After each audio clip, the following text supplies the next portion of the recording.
go.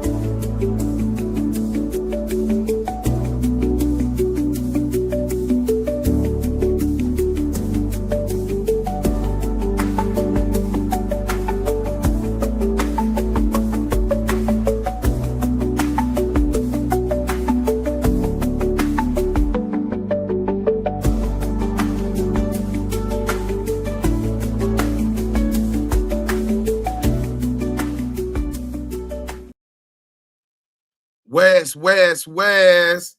Salute. Welcome to the Damu Kiwe Conversations.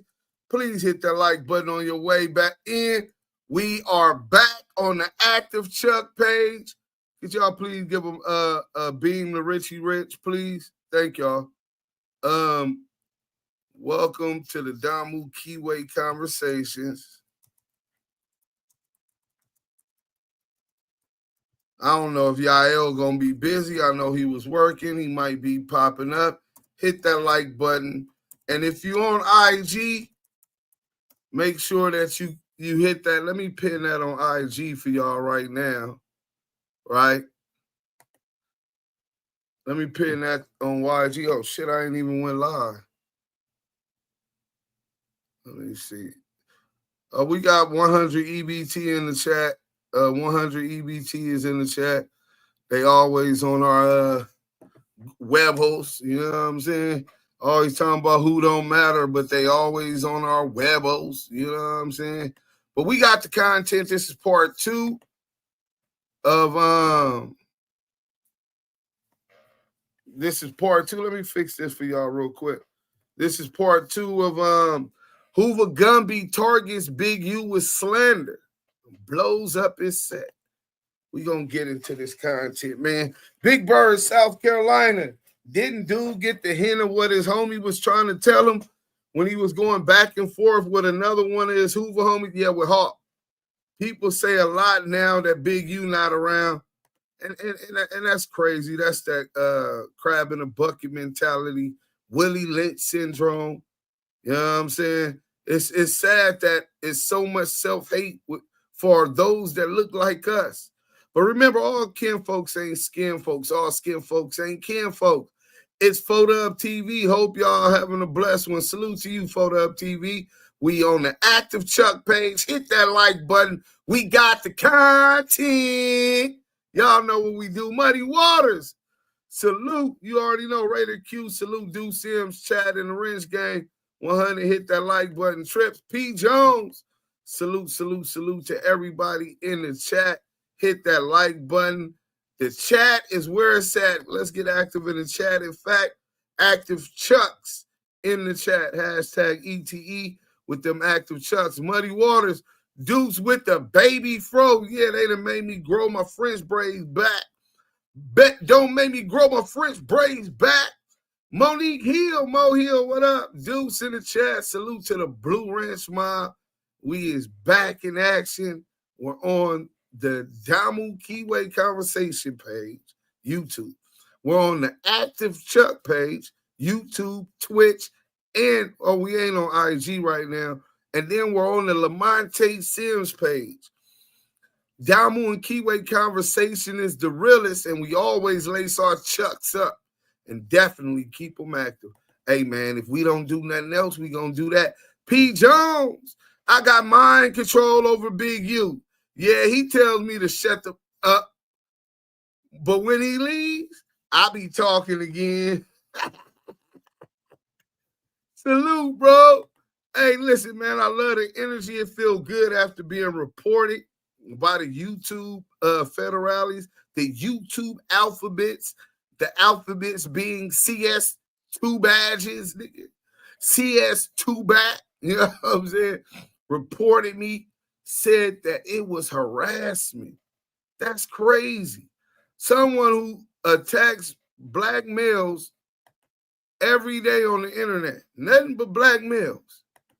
And now here he is telling people that he's being harassed. I bully the bullies. I bully the bullies with or without a new fully. Let's see what we're going to get to. Let's get to this content. We're not even finna wait. So we got Poetic Jala. Oh, Jala, we had a talk before, and I thought that you understood what was going on with No Jumper, its employees, constant attack upon Big U. So we're going to hear what he's saying on this. And I really just was highlighting this as I was highlighting the other stuff. And I'll finish reading the Vibe interview. And we'll recap some of the stuff from last night because this is part 2. That's right, Duse. F them MFs. Salute Mo Hill. She ain't playing with none of them. They messing with God's peoples, man. Worst things I think anybody in jail could be going through. Chances. The last time really anyone from the public has heard from Big U was when he dropped this video shortly before turning himself in on RICO charges. Now, in this video, Big U implied that people were cooperating against him. That may have been foreshadowing for what was to come. He would also express disappointment in members of the public for giving attention to platform or people who talk badly about him. Big U would claim that he's trying to save black folks and uplift black people and do things for his community. So the public shouldn't pay attention or support anyone who talks bad about him. That was also foreshadowing for what was to come after he turned himself in. So apparently his 2 worst nightmares are coming true while he's behind bars. There are people cooperating against Big U, and there are multiple people doing interviews. Of course, we know there's people cooperating against Big U. That's what the feds do. They get wiretaps. They break snitches. That's what they do. Insane talk, NBA, NFL, boxing, and more. What up, Eminem? This your people in Alabama. That's my cousin in Alabama. Shout out to Christina. Shout out to the family. Y'all go subscribe to his podcast. That's family. They trying to do something positive. We always support positive. And shout out to the Lokes. Who's currently telling Big U stories that don't paint him in a favorable light. One person in particular is an OG called Gumby, who just did an interview on Real Tunes where he says that Big U apparently dropped his flag while in prison. Now, dropping your flag is a term that when gang members denounce a gang or they move on, that's really looked down upon, because if you drop your flag, it's seen as if you're dropping your flag to protect yourself or if you're not built for the gang life. But Big U, we know him as a notorious Rollin 60s. We know Big U as the leader of Rollin 60s. We know Big U as a Crip leader outside of prison. So for somebody to now be coming out and claiming that Big U wrote it up or that Big U dropped his flag and Big U turned Muslim in prison and didn't want no smoke with nobody, that's kind of crazy. But Big U is currently incarcerated and he's not going to speak out or defend himself because he got bigger things to worry about. But this is what he's talking about. People doing interviews, talking down upon him, essentially like slandering him if this is not true. My understanding, not being from LA, Big U is like one of the figures that you have to check in with. First off, shout out to the interviewer, man. That right there is elite level instigating. That's how you get a clip. This interviewer knows that the Rollin 60s and the Hoovers are arch nemesis, like they're sworn enemies, they're sworn foes. So for him to tell an OG Hoover, hey, bruh, Big U is who people got to check in with when they come to LA, you already know what's about to happen. And, you know, like the OG took the bait. And he began to disparage Big U because he didn't like the fact that the interviewer essentially said, yo, Big U is the Debo for where y'all live. Y'all calling him Big U right now, but at the time, you know what I'm saying? I'm Hoover out. Listen, he is a very powerful figure, you know what I'm saying, in our gang culture. And respected and feared. But at the end of the day, go did some PC shit. Hoover. Go turned Muslim. He dropped his flag on Hoover. He was a Crip when he went to jail, and he dropped his flag. I ain't seen nowhere on the Crip application where you can drop your flag for 16, 15 years and then get out of prison and then come back and control and be the whole leader of LA. No, once you drop your flag, it's over with. Whether you turn Muslim, Christian, or whatever, and that's what he did. Big U was a Muslim his whole time in prison. I seen a blog where he said he knocked out like 30 Mexicans or whatever. Right. I wasn't there for that. I didn't hear anything about that in prison. So You know what I why mean? is he But speaking on it? that's my assessment of him. You know what I mean? If you weren't there for that to happen, then why would you speak up on it? You jealous, nigga? Nigga, you ain't built like that? What's going on? I don't know. We ain't heard about you knock out 30 essays. I'm just saying. Sound like you got, besides the conflict and rival gangs, it seems like you got a personal conflict, a jealousy, resentment towards this man. Did he do something to you? I don't know. Let's go. And basically, like, he was a Muslim in jail. That was the last time I seen him. I believe his name was Hannibal. Hannibal. And he wasn't just a Muslim. He was a bean pie Muslim. Like, what is a bean pie Muslim? A bean pie, a Malcolm X. He dropped, Like he was in the Nation of Islam? yes, completely. He was no longer seen as a Crip. Stories like So do you want your father, your homeboy, to be recognized and looked at as being Malcolm X? Or you want your uncle, your dad, your big homeboy to be like Pookie, looked at as Pookie, or OG Bobby Johnson in the movie South Central? I mean, what is we talking about here, gentlemen? Do you know how much praise how humble I would be if some people told me, well, some people have likened me to Malcolm, and I know I can't walk in them shoes, right? But man, that's the ultimate compliment to a brother from the community. Fuck that a nigga got 50 bodies. Fuck that a nigga did a life sentence. Fuck all that. The highest thing you can be recognized in your community is, and our community is likened to Malcolm X, bro. And this nigga talking like that's something bad. Make you really wonder who he working with. Because I know who Malcolm's enemy really was, the FBI. And the fact Poetic Flacco pushing this shows he got a little bit more deeper ties than we know. Let's go. this is low-key why I applaud Loose Cannon.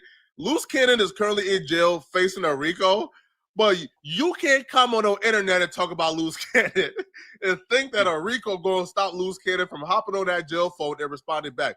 Big U has been through the system before, so Big U understands, hey, bro, hey, no talking going. I'm not tapping into giving an opinion on nothing on no internet right now. But he would even go on to explain that there was a time in prison where war was going on. He's from Hoover, that somebody from 40s, right, a neighborhood Crip from 40s, he would murder a Hoover in prison. Now, apparently that started a war. And Big U was a 60, not from 40s. However, they just kind of grouped everybody in. South And Dakota. when they had the ups on him, he was about to stab Big U, but then somebody stopped him from stabbing Big U because they claimed that Big U was a Muslim and not an active Crip. The only neighborhoods that was up there was, I believe, Lil Squeak was behind the wall, and Hannibal, which was formerly known as Big U. So now it's to the point to where our building officers are calling us by name to come in. You know, me, and so I was like saying, like, let's get Big U. But one of my older homies who was a Muslim, you know, kind of like, not even kind of like pretty much told me, Gumby, shut the fuck up. And he explained to me that that's not Big U. His name is Hannibal. And he explained to me the difference between a devout Muslim and him. And what he said, he like, look, I go to Juma, you know what I'm saying? And Big U being a Muslim is not a secret. And the fact that he may have converted to Islam in prison isn't really that hard to believe. But I'm not inclined to believe that Big He converted. So Flacco, another no jumper. See, no jumper really got a disdain for this man. They've been working in collusion with the feds this whole investigation. You think not? Allowing federal informants to implicate Big U in multiple crimes on behalf of CS2 back, another federal confidential source, right?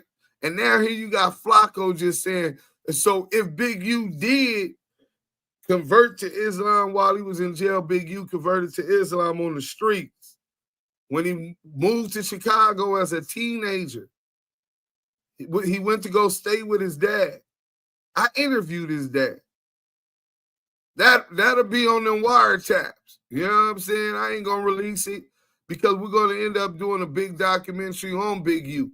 But in any event, he became a Muslim on the street, so it is no convert or turn. These dudes is crazy. They just run with false narratives. That's the false narrative. He never converted in jail. He went into prison already, into the county jail already as a Muslim. Let's you go. dropped this flag. It was no longer a Crip in prison.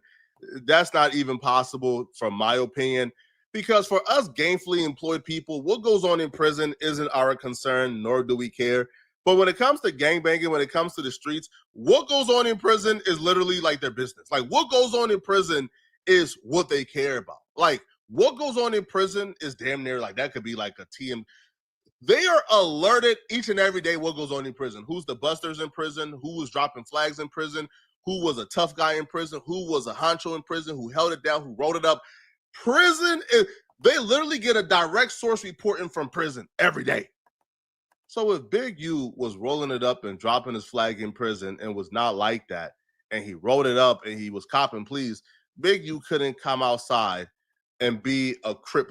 Big U couldn't come back, go to his block, and be the leader of Rollin 60. The lore surrounding Big U wouldn't be as huge as it was. When Big U was in prison, there was lore.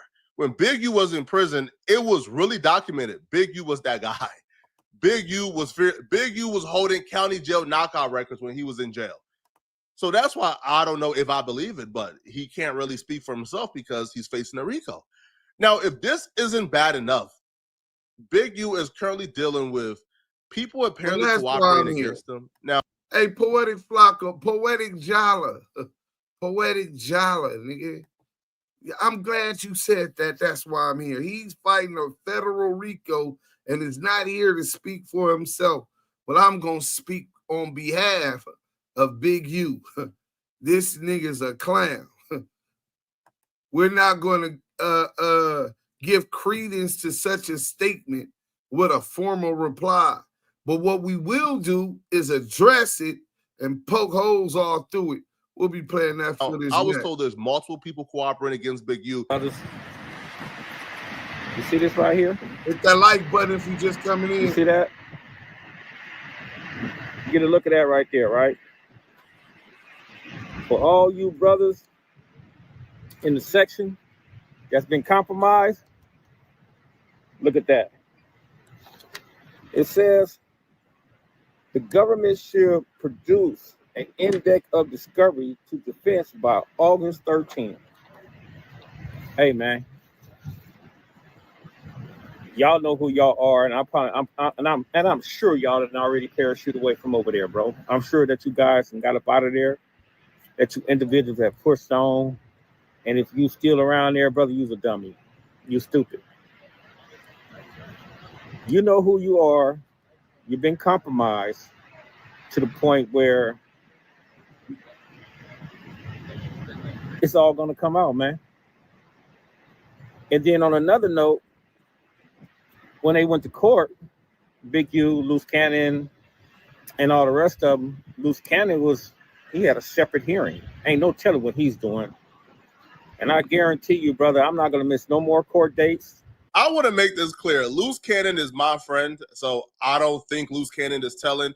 I don't think Loose Cannon will tell. From conversations I've had with Loose Cannon, I've seen Loose Cannon express to me how much he hates and detests people who snitch and people who rats. So I don't think Loose Cannon is doing this, but if Loose Cannon is smart, cooperating will probably be the best thing for Loose Cannon. Loose Cannon just had a newborn. Why would you hold it solid for people who don't like you?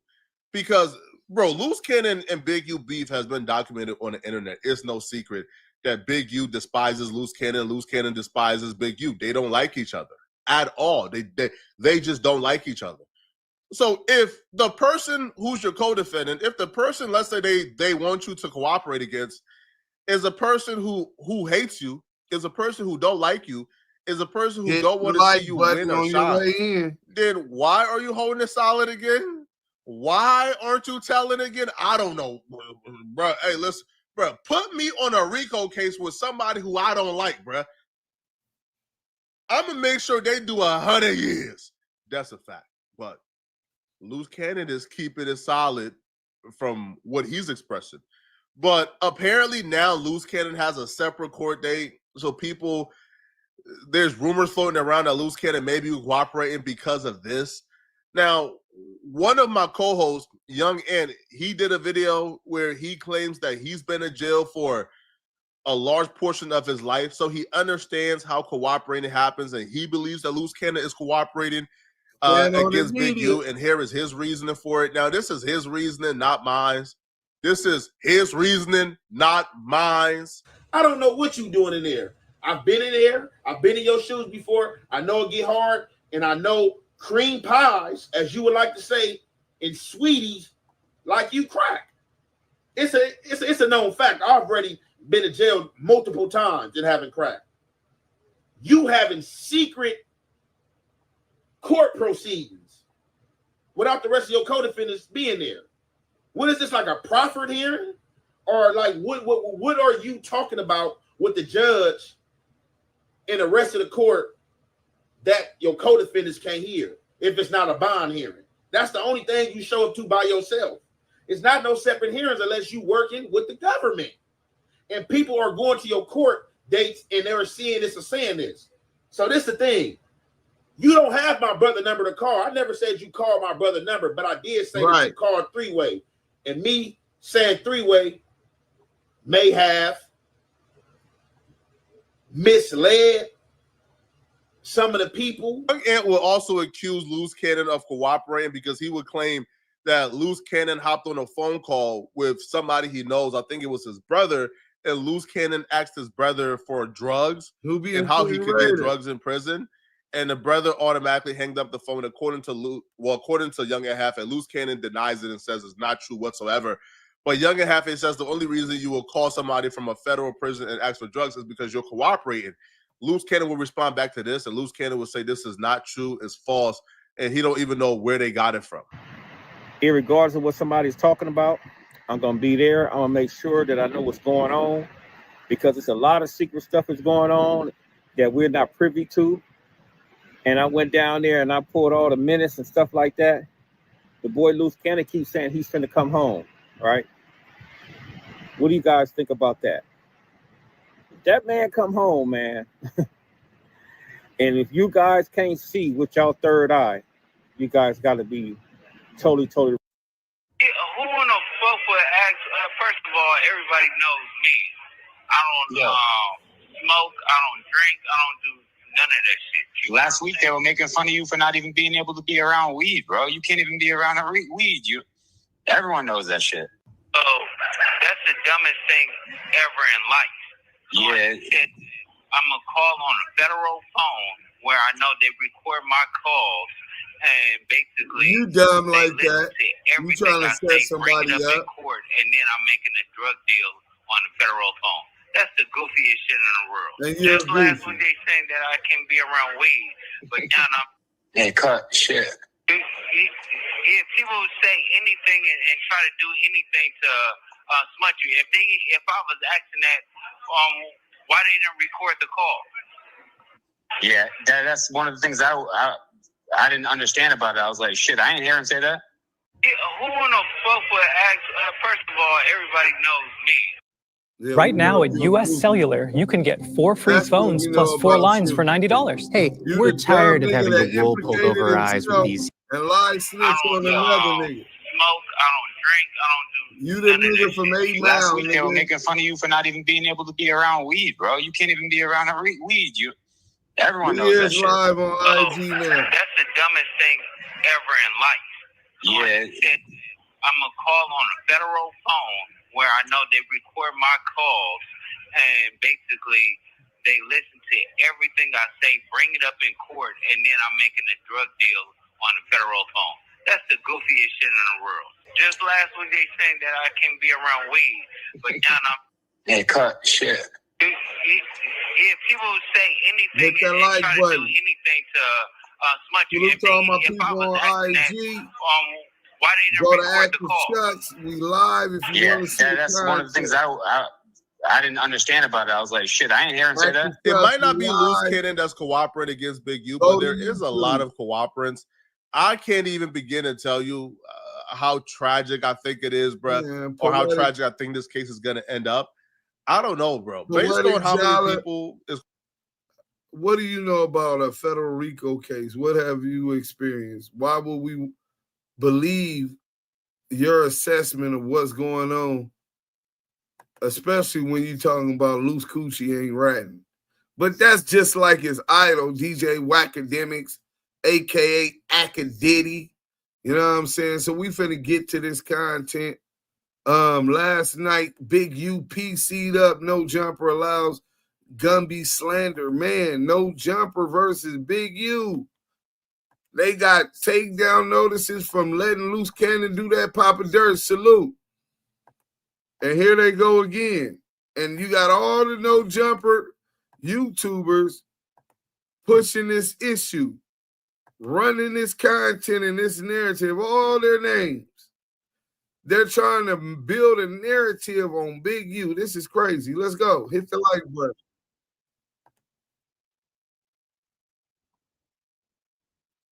At any misrepresentation of any of me or my niggas. Nigga, now, if it's some accurate shit, a nigga must humble himself, my nigga. You know what I'm saying?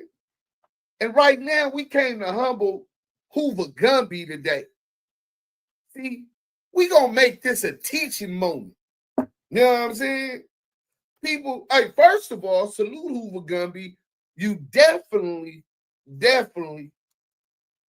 you're here. You're in the internet creating a conversation. Tips off to you. I can respect that.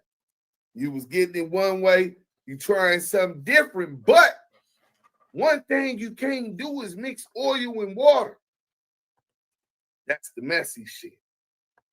And you can't put your name on the line and speak up on shit like Big U draws. Got it. Rolled it up, PC'd it up, and turned Muslim. You're the first time anybody ever said anything about him PC'ing up. Hit that like button, man. Now, known as this man is the most notorious black leader in South Central Los Angeles. Politically, nigga. I'm talking about got the deals with the radio stations, does these backpack and football programs, getting paid through the mayor's office, LA City Hall, because of the reputation that he had built before. And then you say, oh, that nigga turned Muslim in jail. Like he was being pressed. Imagine that. Imagine you on a yard and your big homie who had a report, admittingly, this kid admittingly says his G homie had a rapport with Big U. Oh, we gonna get into all of that. You know what I'm saying? But we gonna just sum it up for a teaching moment so y'all understand the gravity of the shit we spitting over here. So the nigga, as if Big U was pressed and turned Muslim in jail. Well, first of all, you was in jail, so maybe you didn't see FX's biggest documentary in their history. Maybe you didn't see The biggest documentary in FX history, nigga. Because had you seen Big U's film, then you would have known that he said when he got to Chicago, he picked up his line. He did that before he went to jail. But to insinuate like you press one a nigga over here, that just don't happen, my nigga. You know what I'm saying? We don't fuck with busters, yees, lollies, or whatever you're trying to insinuate. And the crazy shit, he started off giving him, he's a powerful brother, a black leader in the community. He started off, and then I'm nigga like, is this nigga working for CS2 back? I mean, obviously. You've been out of jail 10 years. Free. Supposed to got the millions on the lawsuit. Big U was out here. None of that energy. Nah. Right? So, it was a situation, right? And this is the fucked up part. Shout out to Tank from Hoover, though.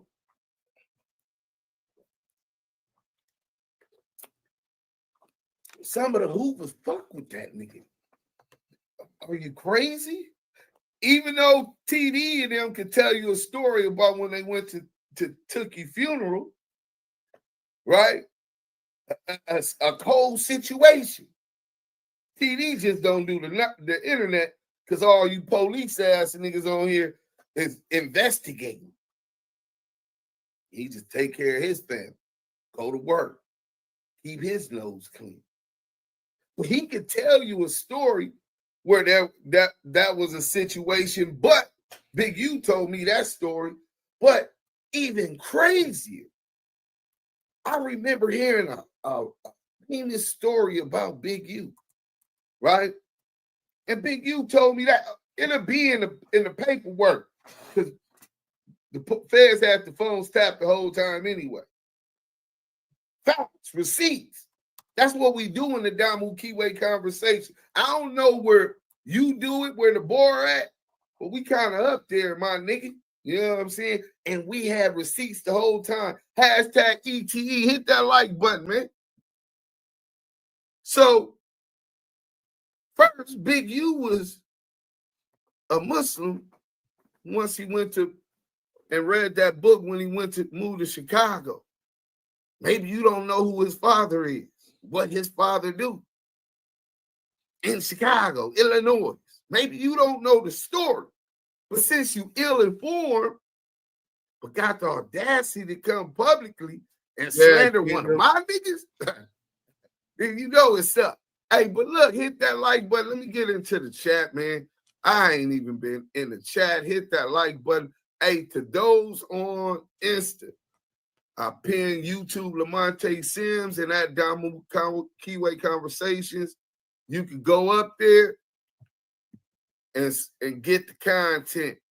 Oh, man, my nigga Deuce coming on. What a feeling. I love this feeling. Oh, you know, hey, listen, man, and we appreciate your support and all of the support in the chat. Salute 100, bro. Steffi Weffy, brother Jerry Griffin. Hey, prayers for the brothers. I don't want everybody business out there, but prayers for the brother. Got 2 surgeries coming up, man. Prayers in the chat. I don't know if you want his business out there like that, but just know one of our loved ones that stays support, you know what I'm saying, is finna go through 2 surgeries, man, dealing with health issues. Hopefully we get that, get through that and get news on that soon. D-Twin, salute Duse M's in the chat. You already know what's happening. Salute to the mods and free in the chat. Free Big U. Free Brick Knock the Trick. Yeah, free Brick Knock the Trick, man. Y'all don't like Brick. I fucks with Brick. Hey, that's a fact. Shout out Sepulveda. You already know what it is anyway, P. Some more of it. Sepulveda Prince say, just think We have a Brim speaking on the behalf of a 6-0 against a Hoover. Goes to show real recognize real, no matter what side it is, and staying solid is a must. Hey, man, 100% fact, bro. Salute, salute, salute, bro. That's all it really is. Because if Big U was wrong, listen, Big U came to the Damu Kiwe conversation. He loved the Damu Kiwe conversation. Nigga, he threatened these niggas. Y'all forgot we gonna play that.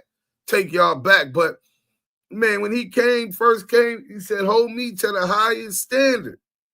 Because that means he's gonna be politicking and flaming other niggas up. You can't be holding people to one standard and selective politic, and when it comes to your issues like CS2 back, that's just not becoming of a real one. You know what I'm saying? Now, if he was flamed up, then we would have to just call it how we see it. If it was really what it was, but the fact that he lied, we gonna pound that shit smack down, nigga, like them motherfucking them 2-ton bombs, nigga, bunker break, what they call them, bunker busters, nigga. We finna blow that shit up. Let's go. Man, he was a good bro. He was a father to his daughter, man. That says a lot more than a lot of you niggas. Groove, what's that? Some kind of integrity and morals. So until y'all can show me some paperwork, I ain't gonna down break nothing. Lights, camera, action. We doing our thing. Yeah. For sure. G-Mac, Damu and Kiwe I'm glad you here. Back in the building, giving y'all the dopest and realest content for sure. Salute, Active Chucks. Hey, Active Chuck. 2 P's in the beat, the homie G-Mac's in there. Vidal Johnson, God. Hey, listen. The brother God is in the chat. Salute to you, God. He said, what the damn deal? Fuck, boy, we passed. I can get, hey, fuck, boy. There's only one person that if y'all see it in the chat, any of the chat, that call me a fuck boy, please don't shoot him. Don't put him on timeout. Vidal Johnson, man, that's God, man. That's the brother, man. Pull up, brother, nigga. Yeah, you know what I'm saying? He pulled up, supported back to school supply drive. Active Chucks out in Vegas. I see I'm going to I'm saying from a different state. You know, Megan Davis, what up? I know y'all in here 14 minutes. We're going to get into this chat a little more. Mike B, salute to the bro. Whoa, you already know what it do. Man, I talked to my dog. Shout out my nigga Baby Bomb, Bank Days, Neighbors, NHB. You know what I'm saying? My crimey on the bank robbery. You know what I'm saying? He got out. You know what I'm saying? Not burnt. Good brother, man. That on my paperwork, that's Trayvon Adams. You know what I'm saying? He's shout out to my bro Trey, man. Love that nigga. Beautiful black lady. We're gonna be he want to interview me. He ain't even agreed for me to interview him. He want to interview me. That's my nigga though. Whatever he want. Dead homie. Beautiful black lady. Salute, showing love, but I gotta work in the AM. So enjoy the content. I'm out. Well, thank you for your support. Baby Dig, what's good, y'all? Hit that like button. All right, it's 15 minutes. We gonna get into it. I heard the rumor Big U got hit. Oh man, it's so much bullshit. Fuck Gumby. He crying to a mountaineer why they won't let the Hoovers come on there just to diss another black man. At this point, he got them looking desperate. Hey, they said he had them M's. I was taught to be a black revolutionary, independent militant soldier. Independent. You know what I'm saying? But hey, he's proclaiming that they put the Crip in Crip. I'm just saying, my nigga. I don't know, my nigga. That look kind of different when a nigga has dependencies upon mountaineers. We want our own, nigga. That's always been our shit. Since the Maroons, nigga. Throughout the Americas, nigga, since the Maroons, nigga, and the Seminole War 1 and 2, nigga, we always wanted our own and to be left the fuck alone, bro. Self-governance. That's instilled into everything we represent on either side of the flag, bro. Fact. Fuck that hanging with Mr. Cooper with glasses looking boy. Hey, look, suppose the prince say, man, hey, man. Okay, we got him. Let's get to this content, man. I mean, this shit be so, this shit be so disrespectful. You know what I'm saying? And no jumper. We gonna build with the brothers. We not trying to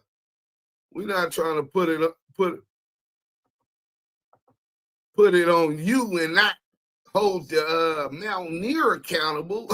We got something for no jumper too. It seems they're accustomed to allowing slander of Big U and his character publicly. That's the federal, even though the shit from no jumper. What up with it? What up with it, L? We'll get to that right now. I gotta stop that and get to this since we talked about the Maroons, man. We always want to educate, man. One thing for sure, two things for certain. All the content, highlights, bring and bullshit brings attention. Every time I get that glance or that light, I want to teach, man. I want to continue to build our people. So when I said the Maroons, I could tell you about what we always wanted, why we didn't work with this government. Let's go to the 16th century, right? Creating a comprehensive timeline of the Maroons in relation to the Atlantic slave trade involves highlighting key events and developments over several centuries. The Maroons were communities of escaped slaves who established independent, nigga. We need our own independent settlements throughout the Americas, particularly in the Caribbean and parts of South and North America. Here's a broad timeline and outline their history in the context of the Atlantic slave trade. You know what I'm saying? We gonna get into this with the union in here. Oh man, here it go. We ain't gonna have no beef with the union today, brother. Salute to the union, brother. But we teach a Shortstop in the Field podcast, and the union have entered the building. I'm glad they came to support because they usually don't come support. You know what I'm saying? The Damu Kiwe Conversations. Early 1500s, the Spanish bring African slaves to the Americas. Escaped slaves began forming Maroon communities in Hispaniola and other parts of the Caribbean. Hispaniola, ain't that like the Dominican Republic or is that Cuba? Let's see which one that is. Hispaniola. I want to be sure what part was Hispaniola so I could be accurate. I know it's Cuba or the Dominican Republic in Haiti. Hispaniola, nigga. You know what I mean? The show taking a long time to pop up. Bear with me, man. We could keep reading. While late 1500 Maroon communities start to appear in other regions, including Jamaica and parts of South America, right? 17th century and the 1600s, the Dutch, English, and French intensified the slave trade, leading to more American slaves in the Americas and consequently more escapees and formation of Maroon settlements. So now we got settlements where we wanted our independence because that's the only way you're going to get independence. Niggas can't give you independence. You got to take independence, man. You got to make that shit happen. You know what I'm saying? So 1640, first recorded Maroon War in Jamaica between the Spanish Maroons and the British colonizers. Late 1600s, establishment of Palmeiras, a famous Maroon settlement in Brazil. 18th century, 1739 through 1740, signing of peace treaties between the British and the Maroons in Jamaica, recognizing Maroon autonomy in certain regions. Nigga, you talking about sovereignty, you talking about independence. Nigga, this is what we've been fighting for. Nigga, we don't want to be governed by these motherfuckers. We could govern ourselves. They ain't been had our best interests, nigga. The fuck? 1760, Tacky's War in Jamaica, a large slave rebellion in which Maroons played a significant role. 1791 through 1804, the Haitian Revolution, where Maroons were integral to the struggle that eventually led to Haiti's independence from France. 19th century, the 1800s, Maroon communities continued to exist and resist in various regions, even as abolition movements gained momentum. 1838, abolition of slavery in British colonies, impacting Maroon communities and their role in the post-slavery era. Late 1800s, Maroon communities in Suriname and French Guiana continued to resist and maintain their unique cultures. Listen, nigga, they ain't telling y'all that we fought hundreds of years, nigga, as Maroons in settlements for our own independence. They don't tell y'all that. That's why y'all be so ashamed to say that y'all slaves. Y'all descend from slaves. Nigga, I take that in pride, nigga. I understand the sacrifices that were set before I studied this shit. Nigga, I got an understanding of how much and how vigorous our people are. Nigga, how hard-headed our people, how rebellious our people are. Hashtag resistance in the chat. Nigga, that's why the fuck we started the Damu Kiwe Conversations. This the reason, nigga. 20th century and beyond, Maroon communities continue to exist, focusing on preserving their culture and history. 21st century, modern Maroon communities engage in cultural preservation, land rights issues, and participate in national and international discussions about their history and rights. We ain't trying to debate that with them no more. It ain't up to them. We taking that shit. We're demanding that shit. You know what I'm saying? But this is, they forgot one of the main ones I want to do, especially with this Trump's policies on illegal immigrants, when a lot of the areas that they getting them from are border countries, right? Land that was owned by these same natives. So let me go to that real quick. We're going to go to Gaspar Yanga. You know what I'm saying? Any of y'all ever been to Yanga, Veracruz? Nigga, I've been there, nigga. I'm going to show y'all some video of me there. I got to go piss in a minute, and then we'll get into the thing, and then I'll hopefully I can find the what you call it. But that's enough of that. Let me start this. I'm going to use the restroom, and when we come back, we'll get back up into more of the content. Let's go. Hit that like button if you in here, man. Who comes with more bullshit about Big U? Let's start with this shit, man. Y'all won't never get it, and here come another one. It looked like niggas running the same play. You know what I'm saying? I'm just saying from this seat, you know what I'm saying? That it looked like niggas might be running the same play, because the 16er is a real cop, bro. You know what I'm saying? The 16er is the feds, bro. I don't know if his capacity, but just his whole actions, his movement. You know, talk like a duck, quack like a duck, look like a duck. Why are you not investing in tax liens? No, seriously.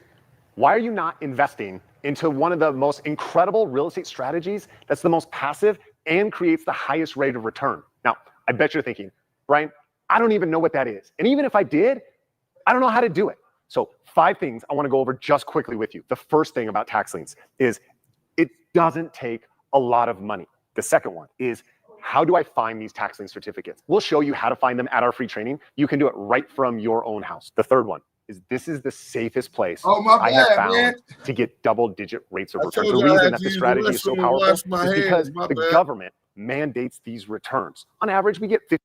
Let's go. Got the ducks home wired up for sound, trying to start fights. We was just reading the COINTELPRO shit about how they had the United slaves whacking Black Panthers, nigga. The FBI just starting shit and fake rumors, disinformation, the same shit whacking Adam 22 do on social media. Had the media spreading false propaganda to instigate further divide and even elimination of Black Panther members. This was acted out on UCLA. So when you talking about the same place, I'm not just talking about Adam 16er bringing loose Coochie Ashley to implicate Big U in crimes on his platform. He was insinuating that Big U had foreknowledge about before the unalive and the Nipsey Hussle. Steffi Waffy, Target Mystic. Salute, let's hit that like button. We finna cook. So you get these niggas coming on here, so we gonna get, I'm not saying that, it's the same play that 16er ran with this nigga from Hoover, Gumby. I'm not saying that. I'm saying it's the same play that them niggas ran back there between the United Slaves and the Black Panther Party. The feds always focus on divide. They always focus and target on differences, trying to get you to focus on nothing but differences. I'm a Christian, he's a Muslim. I'm a Blood, he's a Crip. I'm a Democrat, he's a Republican. The difference, I'm light-skinned, he dark-skinned. You know what I'm saying? He identifies as Aboriginal to the Americas. He identifies as an Afro-American. He identifies as an Asiatic Black man, right? Or he identifies as the first inhabitants of the earth. So, understanding that, they just keep us separated, fighting for the crumbs off of Master's table, divided, focusing on an argument about being on Adam 16's platform. Come on, man. And now here he goes again, implicating Big U name. They need more conversation. They need a second superseding indictment. See, I don't know if y'all been to the feds like Duse M's been to the feds. Duse M's done. Salute, we cooking today. We cooking. Salute on IG. If you can see us, go on to Lamont. So let's get to this real quick about the Maroons in Mexico and Gaspar Yanga, right? And then I'll show y'all some personal pictures if y'all want to hang out with me. You know what I'm saying?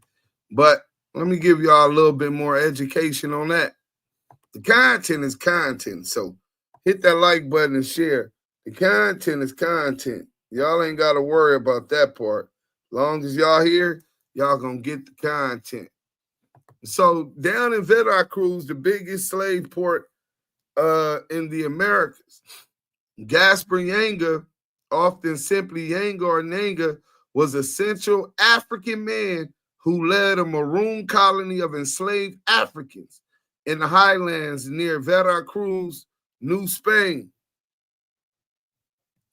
During the early period of the Spanish colonial rule, he successfully resisted a Spanish attack on the colony in 1609. The Maroons continued their raids on Spanish settlements, stopping their money. When you hit them in the wallet, you gain leverage. If you can fuck their money up, they don't want to lose money. They're greedy. Finally, in 1618, Yanga achieved an agreement with the colonial government for self-rule of the Maroon settlement. We always wanted to govern our own. We always wanted to rule our own. We always wanted our independence. Yeah. You know what I'm saying? It was later called San Lorenzo de los Negros and also San Lorenzo de Sarajevo. So this is Veracruz today. A national hero in Veracruz, in Yanga, Veracruz. That's where this statue is at. A statue of this man with a sword in his hand.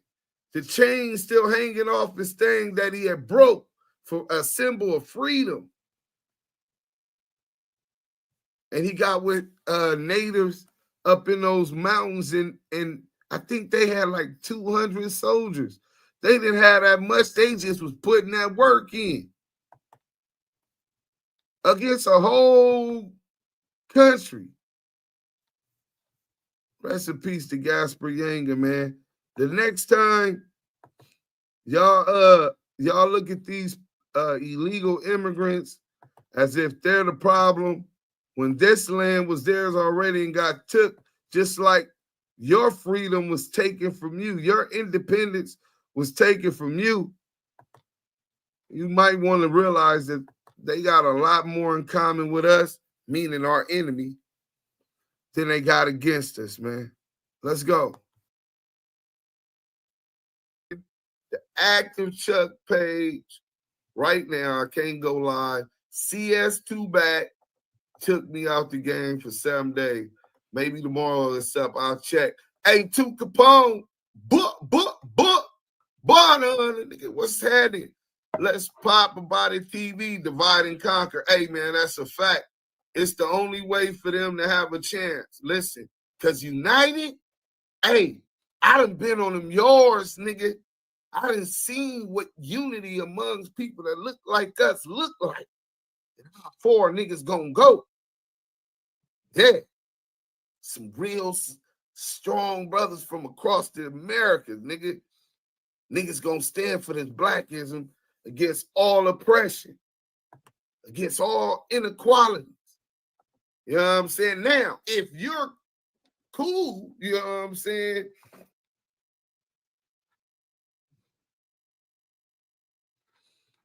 With the status quo, the politics that is, you know what I'm saying? If you're cool with that, hey, man, I mean, you're a conformist.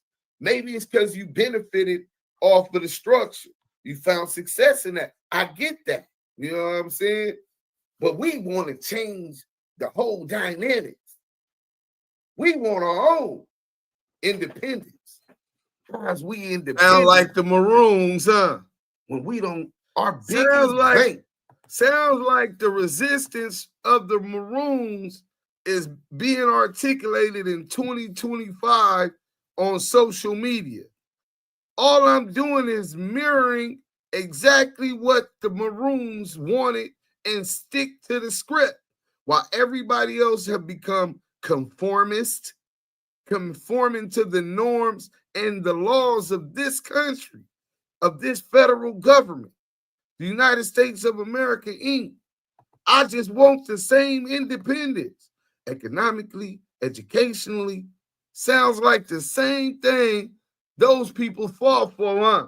I guess y'all don't think it's worth fighting for no more. Or y'all niggas just are scared to fight and stand on anything. Maybe it's both. Let's go. Black on melanated. We ain't gonna even say black. We're gonna be politically correct. You melanated celestial beings that look like us, right? Like this. right? Let me get to this content because I'm gonna go all the way off subject if I don't hurry up and get this out. So let me get to the content, man.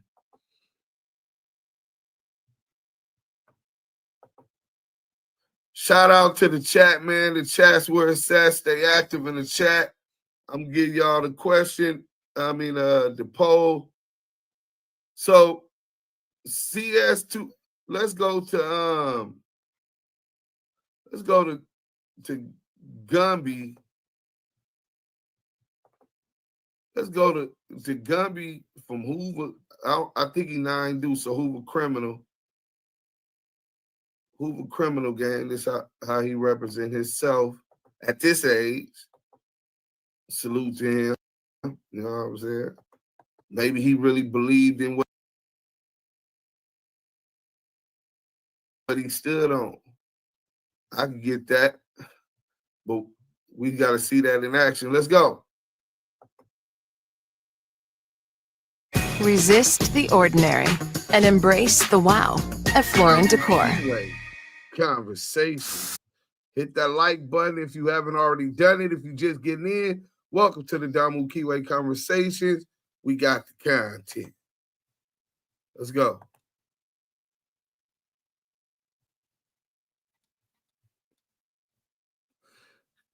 Curtis Castro. Big Salute, U bro. is like one of the figures that you have to check in with. Y'all calling him Big U right now, but at the time, you know what I'm saying? On hold it out. Like, on hold it out. Listen, go did some PC shit. Hoover. This nigga said Groove did some PC shit on Hoover. Hey, maybe he liked that. A lot of pull in them politics. I could get away with a lot. Dunn got away with a lot, right? He put that on Hoover that Big U did some PC shit. Damn. Niggas, hey, what niggas be saying? That's why homies turning over in their grave right now. He put that on Hoover. This nigga out of pocket. Nigga, we ain't just gonna let you back that up. Hey, one thing about them movies, man, they don't even do the online politics. This nigga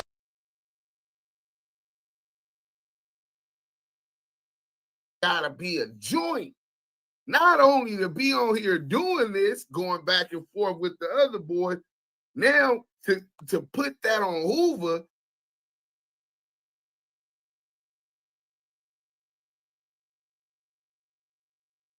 About Big U. Maybe this is what they trying to push right now. Let's hear this. On hold it out.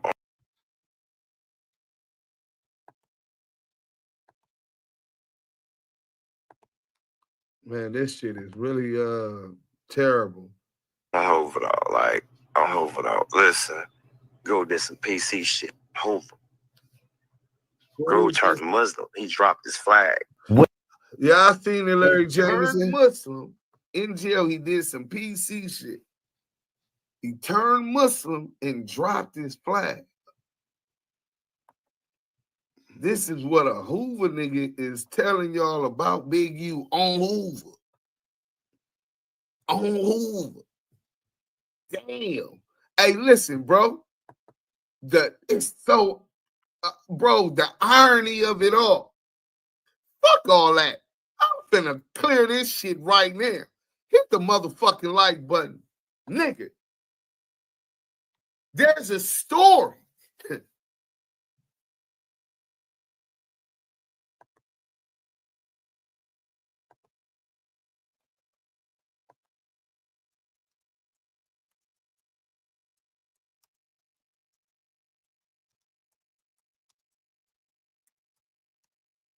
All right, let me hit that.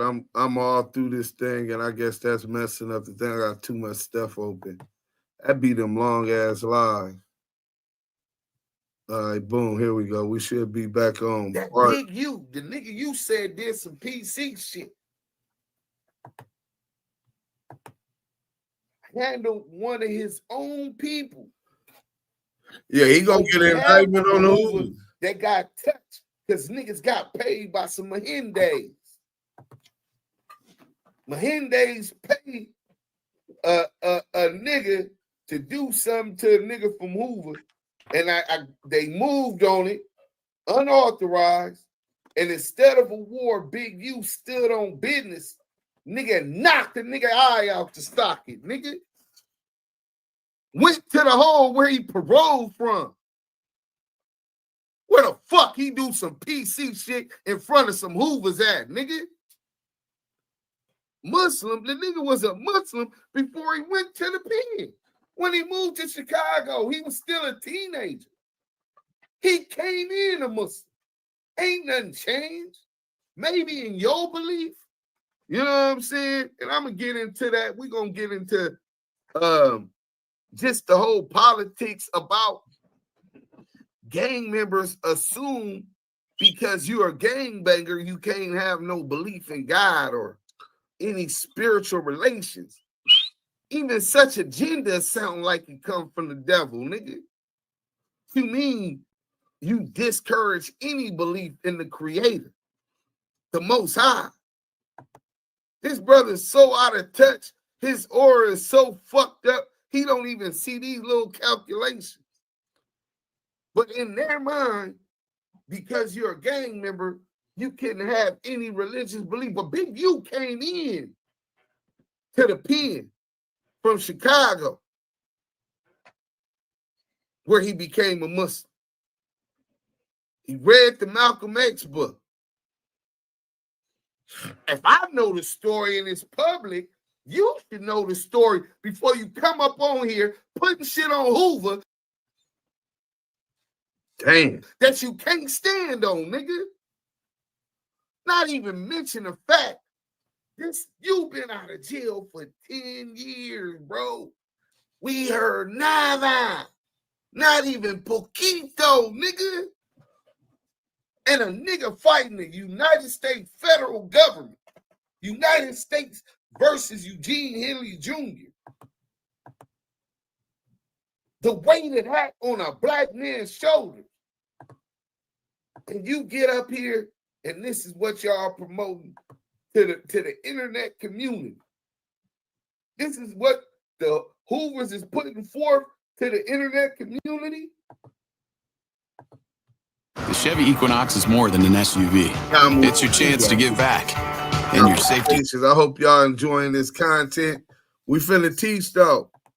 Yeah. I don't think so, my nigga. I think this nigga is too far off the handle, bro. You act like that's what you want to do. I thought niggas came on here to try to do something constructive. My bad. Let's get back to this interview. But yeah, first 30 seconds. That's my take on OG Gumby from Hoover. Big U PC'd up, dropped his flag, and snitched on a neighborhood 40 Crip. What it is, what it ain't going hard in the paint. Y'all know the slogan. Start a YouTube page, get your cash. Look, we got another one for you today, this morning, top of the movie, and we finna get straight to it. Look, we got Real Tune TV. Go check out Real Tune TV. They got great content, good content, and the best, one of the best interviews out there. Dig this. Go like and subscribe and show love, right? Now, Real Tune TV brought on OG Gumby from South Hoover. And he asked him this question about Big U. Is Big U the boogeyman? Is Big U is the one that you got to see? You got to check in with when you come to LA. And OG Gumby responded like this. You gotta Grow turned Muslim. He dropped his flag on Hoover. He was a Crip. Hold on. We had a minute and a half. First, he went to No Jumper. He get a no jumper interview out of nowhere. I never heard of the dude. But when nigga run to make and Get Back echo, oh, he was supposed to be in that. I hear the shit about the sex. I don't know. Don't give a fuck. Salute to that brother for overcoming whatever trials and tribulations he had to overcome to still be alive today and to be on the internet, right? But this nigga already on this channel, who channel is this, man? Hold on, man. Moving Through Your Hood TV is talking about you gotta check in with Big.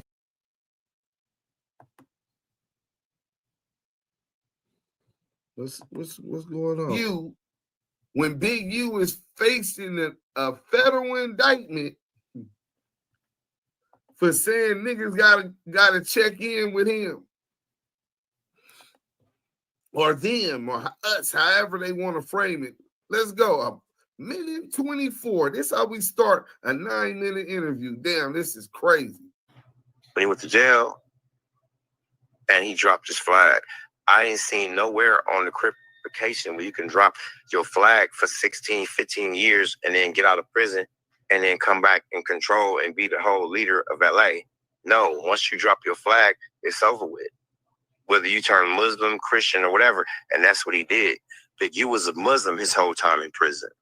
I seen a blog where he said he knocked out like 30 Mexicans or whatever. Right. I wasn't there for that. I didn't hear anything about that in prison.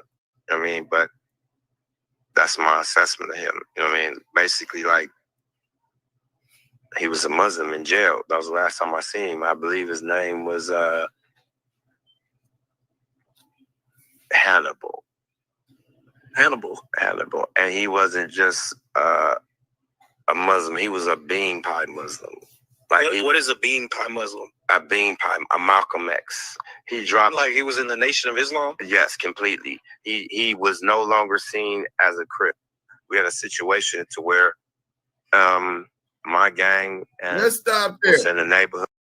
So you saying that Big U's a buster, because the real definition of a buster is a nigga that don't claim his hood no more, right?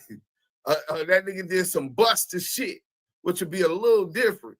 But basically, this is what this dude is on, running the content and then trying to act like he's trying to instigate an issue between the 40s and Big U side of the 60s. Nigga, he told the fuck he sold the 40s out, said that they did a murder.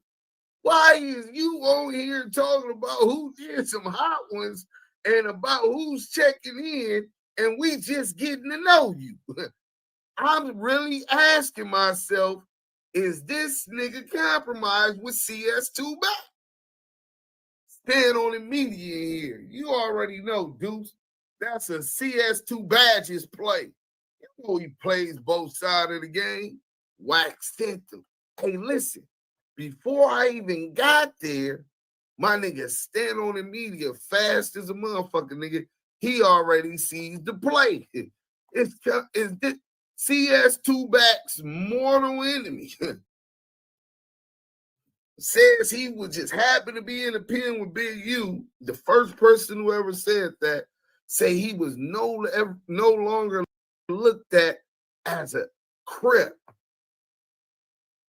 Well, first and foremost, thank you for that.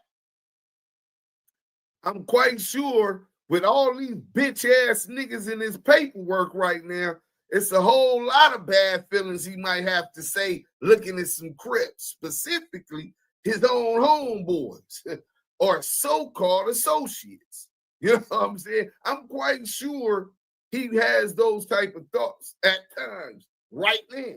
You know what I'm saying? When it appears that these niggas on the streets wanted me out the way, they wanted the contract. Raising the next generation is one of the biggest jobs you can have. But finding wholesome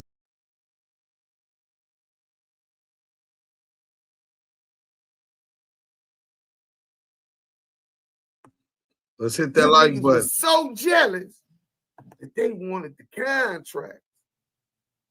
And one of the partners, if you believe CS2 back at No Jumper, didn't have a problem with you getting that interview. And this guy obviously didn't have no problem with you getting that interview. I mean, maybe he just clout chasing. Big U's in what's called the blowing up Hoover, undermining this man's name, implicating him in knowing something about some hot ones in the 40s did allegedly. Like, that's a whole lot in the first 2 minutes of an interview, 2 minutes and 37 seconds for the 37. That's crazy, bro. OG Hoover Bub disagree with this shit Gumby doing. Hey, listen, man, I seen that too, but that's Hoover business, and I respect his position. Nigga, we don't move like that, nigga. Whatever niggas got, niggas can go ahead and politic that at Manchester Park or wherever, right? Get off the internet with it. The feds is on the internet, and he alluded to one of the niggas being a rat, the biggest rat. He was talking about CS2 back. He just didn't want to step into this internet bullshit. Everybody in the streets know these niggas working, bro. But this nigga wanted to be, anytime a nigga go No Jumper now, nigga.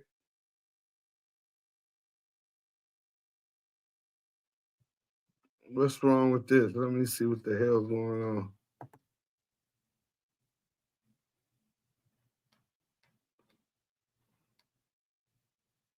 You got to start questioning that off the gate.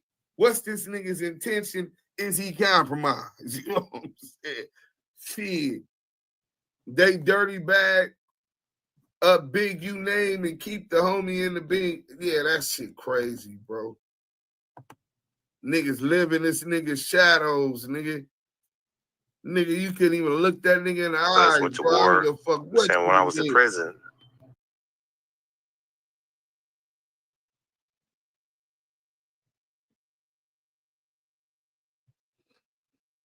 So what we got Big going U, on? You talk about which was Hannibal at the time.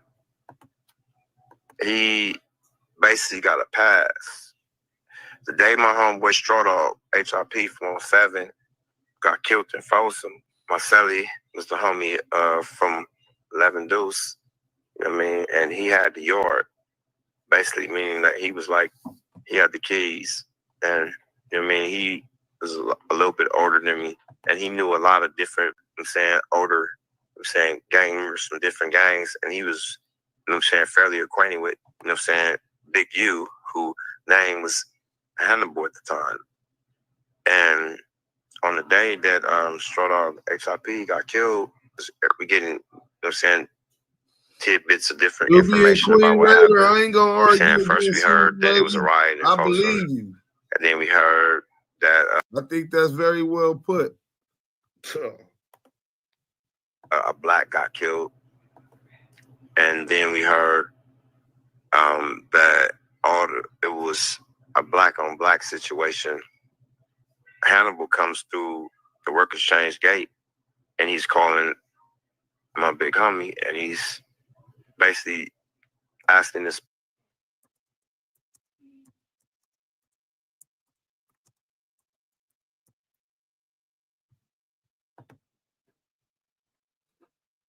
My bad.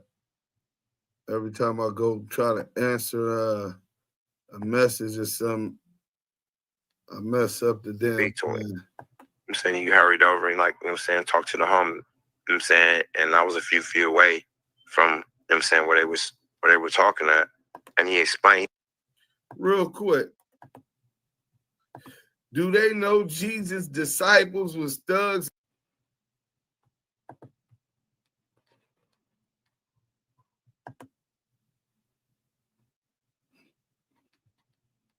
And criminals, right? Well, they did try to stone that nigga Judas, nigga. So yeah, they wasn't going for it.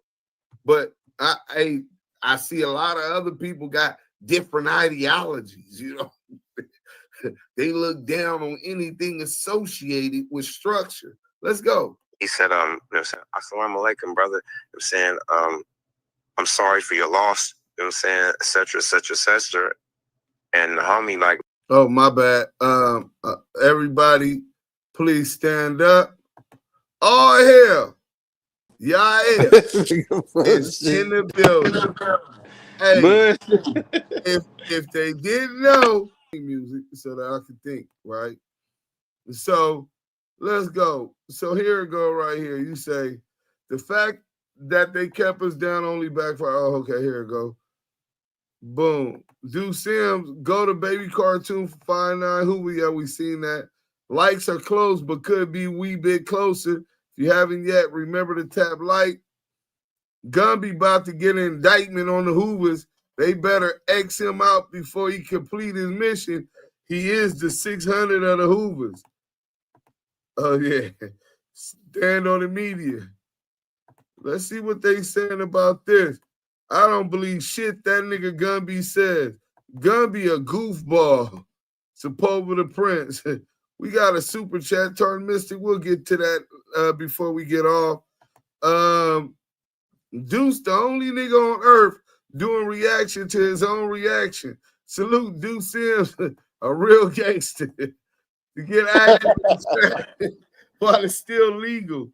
To share ideas, opinions, and solutions. The oppressors don't want you having any concept of reality. They'll destroy our ability to speak, to keep control. Yeah, they don't want us to think. You know what I'm saying?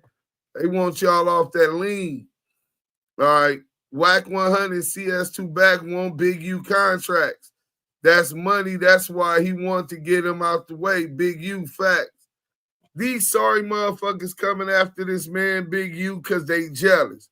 These devils fuck up our community and don't repair it. With all respect, Big U made mistakes in the community, but it's corrected. Hey, man, I couldn't have said that better than myself. Adnan Muhammad. But we going to get into this. Yael, you can catch up pretty good on what's going on. Hoover boy says Big U PC'd up, turned Muslim in jail, and was no longer claiming Rollin 60s. Well, Big U became a Muslim on the streets before he went to the pen. So that ain't shit changed. But this the narrative, they got him pushing. So we asking where this nigga come from. You want to take a guess, where this nigga came from? I'm gonna say he either came from the CS2 back committee or he's a paid informant doing some informant work. That's just the first thing that come to your mind when the nigga do some weird shit like that. Yep. First thing. I don't even think outside. I think outside the box, but with this, it's like straight to him. Like this reeks of whack CS2 back activity. Federal it just reeks of rat cheese. Federal activity. That's what it sounds like. Oh man. All right, we gonna get to it then, man. Yael is cooking already. It's gonna be a long day. Let's go. Him like, what you talking about? And he, you know what I'm saying, went on to say, oh, I'm sorry, you didn't know. He gave a name of a dude from 40s who killed the homie and explained to us that the 60s didn't have nothing to do with it. And at that point, I'm saying the homie explained to him like that we would investigate it. I'm saying thanks for the information, etc., etc. So when he walked back to me, because I was only standing a few feet away, I'm saying, asked me, did I hear it? I heard it. So now I know this war. And at this time, I'm saying I'm probably like 19, 20 years old. And he's 19, 20 years old. I consider this yard RICO. He's 19, 20 years old on the yard, hearing all of this and talking about retaliation, and he still ain't got to no retaliation. But Big U was in this conversation giving up the 40s. We got nothing to verify that, to validate that, but your word. A word that didn't come out for 10 years since you've been out. you didn't even speak on this. But now, after going to No Jumper, you come out talking about he's a buster. He was not looked at as a Crip. You 19 years old, right? What up? This isn't outsourcing, it's outsmarting. She runs 2 companies with a team of AI specialists. Oh, is this a new commercial? All right, yeah. Last time we... What up, Chinte? Active in the chat. See my nephew up in there, the Vermont General. Salute, fool. But yeah, bro, this nigga speaking up on that though, and then trying to throw flames to the fire of the 40s and the 60s. I'm really starting to believe that these No Jumper niggas and the feds is targeting the 40s. This nigga act like first the 6-0's under one indictment, right? They said it was 60 niggas on it. That wasn't 60 on that indictment. Y'all don't remember when Loose Cannon came out and said it was a Rollin indictment and it was 60 people they was picking up, but they ain't picked up 60. So that means a lot of niggas probably talking and others just ain't the investigation's not finished. So they still under investigation. Now here he come in talking about Big U's a busted, some hot ones, and trying to tie that to him. This is really groovy, huh? Hey, this is really groovy, huh? It's groovy, baby. Hit that motherfucking like button, man. Y'all know we gonna flame up this bullshit. So we have the information that we needed that the homie, you know what I'm saying, died, by the hand. Hey, hold on. Money Inc. This is a good point. Money Inc. says Hoovers ain't turning against him over the 60s, and blood really a Hoover though, and put on work in behind the walls, and everyone ain't rats because they don't like Big U. They was behind the walls, blood. Yeah, they was behind the walls, but he ain't did nothing to the man behind the walls. He said he wanted to do something. His G homie told him sit his ass down and shut the fuck up. On top of that, I'm not so sure. It ain't about them doing something to him over some 60s. You didn't hear the story where Big U stood on what was right when a nigga from Hoover was wrong behind that wall, right? Knocked out somebody's eyes out their socket, stood on business, and then had to do a shoe turn for that, where he paroled from. So motherfuckers be having that. It ain't necessarily about Big U. It's about nobody being bigger than the program. Because for sure, what he doing is very, very hazardous. It's toxic. It's creating an unsafe community based on a lie. Now, if he was standing on what was true, I'm quite sure his homie's gonna ride with him. But I don't think that them niggas is trying to war. The Hoovers is war tested, battle tested, right? Them niggas would be, if that's what they wanted, they wouldn't be sending that nigga to the internet to be talking about it, implicating them in crimes and shit. That's asshole backwards. The Hoovers don't even be in the internet like that, bro. We got something from an OG that spoke up on it just before it went to the Big U thing, just with this nigga Gumby going against another nigga who's supposed to be from Hoover named Hawk, right? And so we'll get to that, but let's get back to this right now. Yeah, I'm not so sure. I don't think that nigga's bigger than the program. On top of that, I see the 5'9" boy came out talking about nigga keep Diablo name out your mouth. So nigga, it be internal shit that be going on that niggas can't speak to, that they deal with behind closed doors. Nigga, it ain't no end all say all. He ain't no nigga just because he a soldier. Nigga, just because you a soldier don't mean that you at the table when them decisions is made. that you gotta say so, or not even a say so, the ultimate say so, making decisions that directly affect others. Yeah, nah. I think that the Hoover's way more structured than that. You underestimating that aspect. Let's go. So in the neighborhoods, so immediately we plotting revenge. I mean, one of ours dead, we gonna make one of y'all dead too.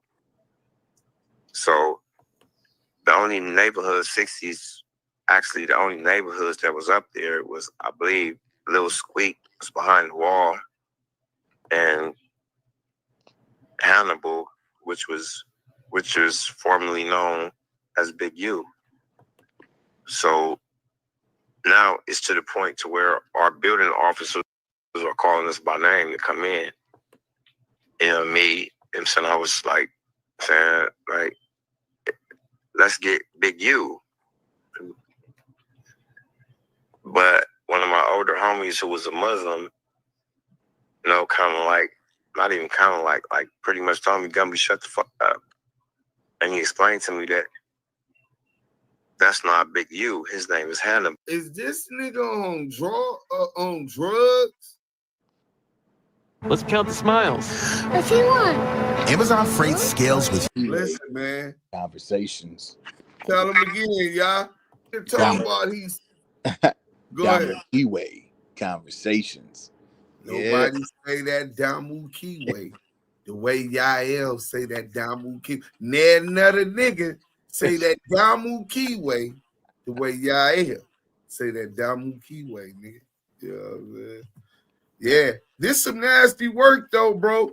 Because I think that some of you crash dummies think that just because a nigga done put in work before that gives him the end all say all. Nah, nigga, this ain't no dictatorship. Nigga, it's different niggas, and he might have influence. But to be making that decision, he could be for 9 deuce. The 9 foes, the 8 trades, the 5 deuce, 5 9s, 7 foes might not be smelling what he's selling, nigga. Nigga, you just had 6 million, nigga. You didn't give us none. Hold on. I got a call. Who is this? Hello? Hello?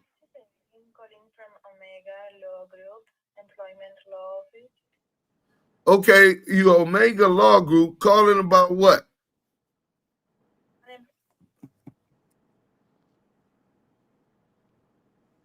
Oh yeah, I'm busy right now. Could you call me back tomorrow?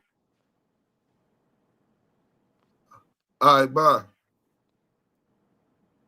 So pardon me on Clubhouse, you know what I'm saying? But I had to take that call. It was a lawyer's office. So let's go.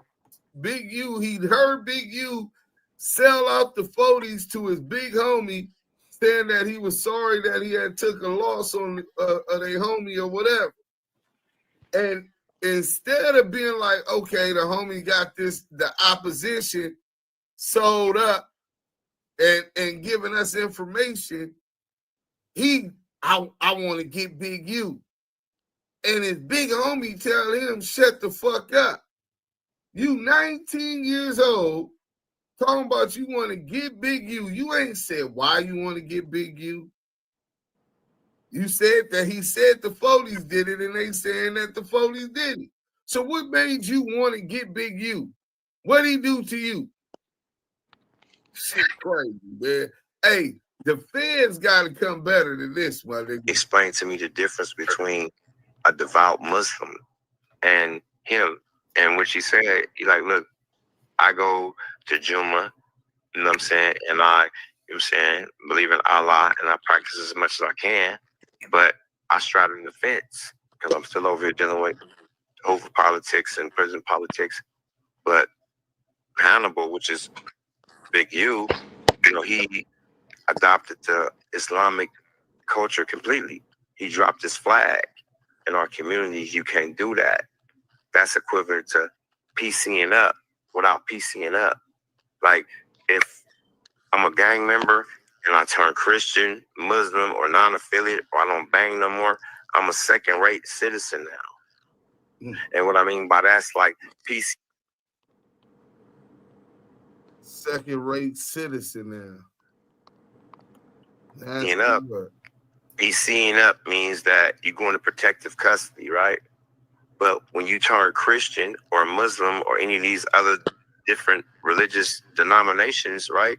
Why you keep saying turn? The nigga being a Muslim. When he was in the county, when him and my little brother got down, he was a Muslim. So what the fuck you mean a second what you call it? Yeah, Booger Brim called Big U out for the fade, nigga. They got down in the county jail 2003. Ali Bob was on the floor and some other niggas. Witnesses to the fade. So what is you talking about? Second class citizen. And he turned. Nigga, he been a Muslim. After they got down, them niggas prayed together. Both of them niggas came in and were Muslim. Don't act like all Muslims is holier than thou. A lot of us fall short of our achievement, and sometimes that should be a journey. Every day, nigga, wish and strive to get closer to the Most High, to be more like him. Hey, respectfully, Money Inc., I can name a couple incidents where we got into it with the Muslims. Shout out to homie Baby D, rest in peace, from Oklahoma in the feds. Shout out to homie Cree from Anthony. Nigga, ain't nobody untouchable, nigga. If a nigga cross a line or a threshold with a lack of respect, nigga, anybody can get it. Now, with that being said, just because Big U is a Muslim, nigga, that ain't gonna save a nigga. If a nigga felt he had something to do, nigga, ain't no passes. He said he wanted to do it. His homie, who is a Muslim, who he said was a fake Muslim, is telling him shut the fuck up. He deals with this man through Islam. But his G homie that's running the yard from Hoover is a Muslim, but he's not a buster or a PC case, but he told him to shut the fuck up. But Big U is no longer 60 and he's a buster in a PC case giving information on the 40s to the Hoovers. This shit crazy. That's what we talking about. As far as the Muslims, bro, the Muslims cross that line, they can get it too. Niggas bar none on that shit. Now in the feds, you hit some of them yards, Muslims be deep and they'll try you. But I'm telling you, niggas done really got into it with the Muslims protecting. Allah forgives snitches, and niggas in the feds like, I don't give a fuck what your Allah forgives. That rat ass nigga gotta go. You know what I'm saying? And it done went up like that. So you can't say like that's an ultimate protection. That's not the facts, bro, at all. To be more with the universe, with his creation. That shit ain't just overnight. This shit is crazy, bro. I swear to God, I didn't even hear all of this part. I thought this dude came out like, I'm like, damn, okay. He came out on the Hoover shit. I get that part. He fucking up by begging from a mountaineer when we want our own. That's what me and Big U was working on. We want our own, bro. Now that money had to go on a lawyer. We had to take that money back out for his lawyer, bro. Hey, hold on. Steffi Weffy, a civilian. Look at this comment Steffi Weffy put up here. Yeah, you see that? This broke back written all on the play. Trying to prove Big U is alleged leader sounds like a FBI needs some help. Steffi Weffy, that is a very valid, sound fact, because guess what? They send people like CS2 back to create narratives and things like when they went on No Jumper with Loose Booty Cannon. Y'all remember that? Ain't that one of the ways they did it? Not just one of those ways. They sent other ways. 600 pennies. They keep coming with ways. What do you say? I got phases. First, I like 3 fingers. Then I like the finger. And then I like the finger, thumb, and pinky. Yeah, nigga, we know what you like. We know what you like. You work in phases. And just like the FBI, they work in phases. They send millions. They pay people on the internet to get over here and spin narratives, and they use these puppet strings. They pull PS2 or whatever you want to call them, CS2, and he get people like this goofball right here. This nigga's a goofball, man. Super goofball, goofy to the highest power of goofologist. Goofology, he's the highest, one of the highest parts of goofology. This nigga right here is. Look at the shit. Look at this nigga, man. He's sitting right here looking like a Metro set. Listen, brother, you need to get kicked in your ass. What a Stacey Adams on point. This nigga's a super goofy. Right. Well, let's get to this because I'm trying to get to a part because I got something else I want to show you. He's still fighting this case, and you on here talking about you heard Big U talking about some hot ones, and the YouTuber is talking about he's the guy you got to check in with. This shit is crazy, and all the while trying to get the tension with the rolling 40s and the rolling 60s up. First and foremost, I think y'all over investing into that divide. I'm quite sure some people might not like each other. That's how beef with old allies. But I don't hear them niggas going at it in the streets. Why are y'all trying to bring up old shit, old beefs, old wounds? This is what you want. And why are you implicating and hearing Big U talk about some hot ones anyway? I guess this is groovy. What you're doing is that you're stepping back from all of the politics, from all of the gang politics. You know what I'm saying? You're living your life for God. You know what I mean? So that's what I'm saying Big U chose to do. So for 15 plus years, this man was a fuck Muslim. No disrespect to the Muslims. No, I he feel on my disrespected Instagram, because John Jr. he even played the religious card. Like 15 years, you're a Muslim. So how the fuck you get out of jail and talking about you the king of LA? So there you have it, folks. OG Gumby from Hoover said he feel disrespected by Big U pushing his Crip when he denounced Crip in prison. He put his flag down. He became a devoted Muslim, a bean pie Muslim. Big U should have no say-so in this Crip business because he put his flag down. His name was Hannibal. He was no longer still Big Hannibal. U. You didn't see the indictment? One of the Hoovers got killed. Big U came over to the Hoovers, talked to one of their G homies, sent his condolences. Why does Hannibal sound nervous? told the OG Hoover that it was no 60s that killed your homies. It was the 40 neighborhoods that killed your homies. That's some deep stuff to tell your enemy about your ally. That was kind of nerve-wracking right there when he said that. Like, whoa, I would never did that right there. You know what I'm saying? I would just say my condolences. I mean, you know. But I would have never said that. But, man, what y'all feel about this right here, man? I ain't really got too much to say about it, man. Y'all heard what he said. You know, Big U wasn't cripping up in there. He was a Muslim. He get out here. He pushing a whole cold line. Why are you not investing in tax liens? No, seriously. Why are you not investing into one of the most conversations?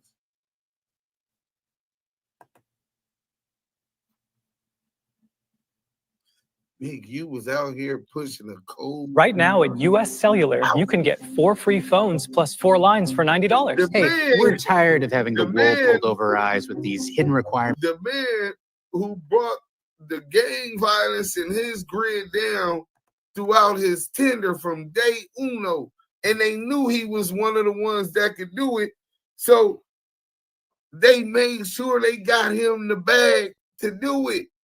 He had the relationships with Tank from Hoover and all these other niggas. He really wanted to bring down the murder rates within his community. He got out trying to illustrate that. Islam helped mold his mind to doing that. See, there's different levels to this gangster shit, bro. And I see where you at, and that's cool. You know what I'm saying? Just because you was a rider, everybody ain't a thinker. You said he can't be the voice out here for Crips and this and this and this and that. Who said he was the voice of Crip? He's a reputable Crip. He did what he was supposed to when he was supposed to. And he grew and evolved like everyone in life's supposed to do. You and your growth seems to have been stunning, bro. Psychologically, I can't even digest why you would even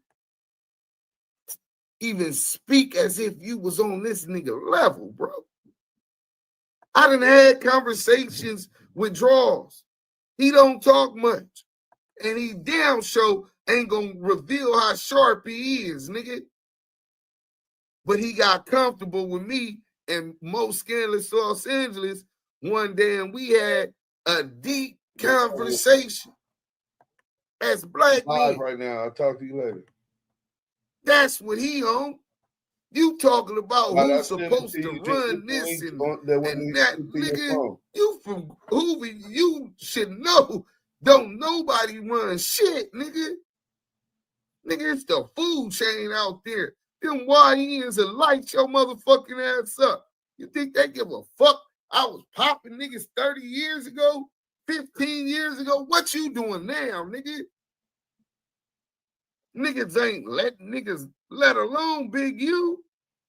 You see niggas telling on that nigga. Think he was worried about some Crip time, bro? That nigga was growing. Obviously, when you take that pledge, it's till death with some niggas that really meant that. It's in their heart. But even more than that, on the West Coast, nigga, in South Central, nigga, where this gangster shit started at, it's generations and generations of tribes, of villages. Niggas is like family. Growing up through the struggle. Nigga, them ties are never severed, nigga.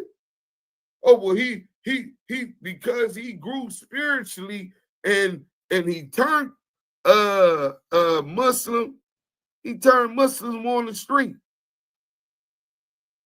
After reading Malcolm X book.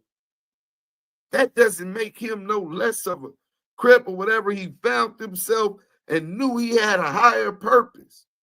What's your purpose? If you speaking up on the throne and you think you should be put in this position, right? What is your plan, sir? I know what Big U vision was.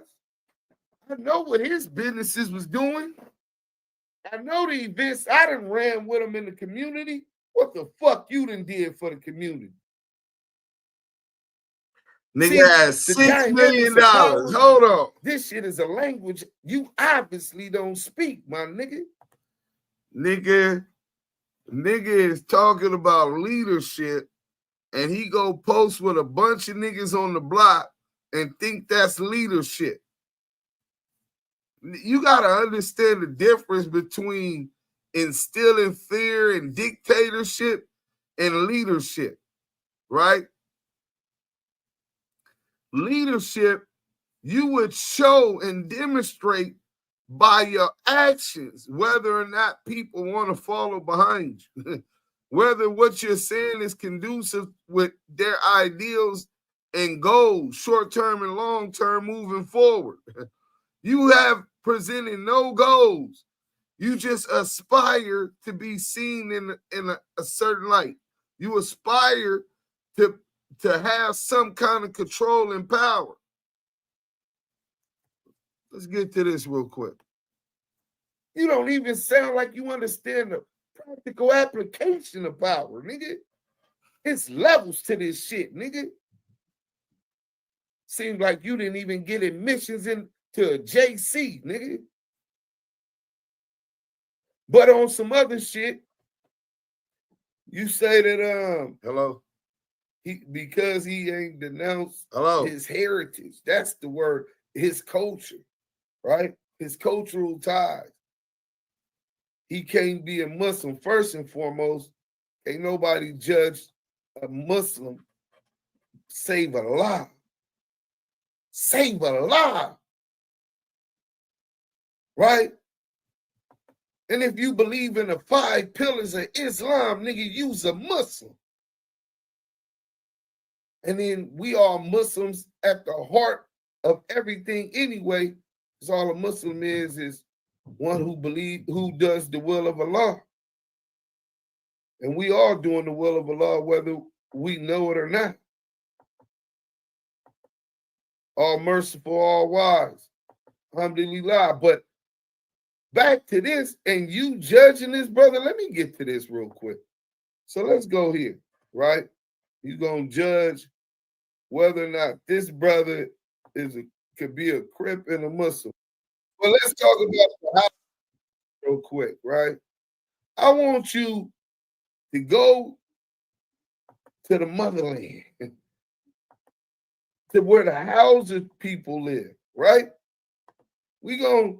This is a challenge for that ignorant nigga from Hoover, the one trying to start gang wars online. So divide on a platform begging a mountaineer after getting $8 million. This is crazy. So I want y'all to pay attention to some of the wording about the Hausa people. Pay attention. The Hausa people, one of Africa's largest ethnic groups, have a rich history rooted in northern Nigeria and southern Niger. Traditionally, the Hausa were animals. I know some of y'all believe in ancestral DNA in Nigeria. A lot of us tend to have that in these DNA tests. Maybe you can see the similarities of ignorant groove. Let's go. Worshipping nature spirits and ancestral gods. In the 11th century, Islam began to spread, brought by traders and scholars. Over time, Islam became the dominant religion, deeply influencing Hausa culture and governance. Islamic practices, such as daily prayers and Ramadan, became integral to Hausa life. Islamic scholars, or malams, played a key role in education and law. Despite Islamic influence, the Hausa still celebrate traditional festivals like. Despite the Islamic takeover, the Hausa still celebrate traditional festivals. Tradition. Like Hood Day. It's a tradition in my village. You see how slow niggas March is? Madness, nigga. These niggas is trying to push a narrative that Big U's a buster, or that you can't have ties to and practice different things that magnetize your community, your village, your neighborhood, festivals, traditions, right? But yet you got the Hausa tribe, they're Muslims, but yet they still practice their Hausa traditions. It's the exact same difference. Right. These are tribes, because the police and some of our actions help to criminalize being from these communities or being black, being criminalized, period. Most people just associate those organizations with negative things. But I would say that that's bullshit. When you look at the works of some of the dudes from these organizations, they don't get enough props. These dudes that's from these communities that's changing and curving the narrative for a better place for these kids, I say they not getting enough props. You know what I'm saying? Everybody, the positive doesn't get too much light. The negative spreads like the plague. Like the plague. But yeah, this is the Hausa tribe. They still allow you to have an identity outside of Islam.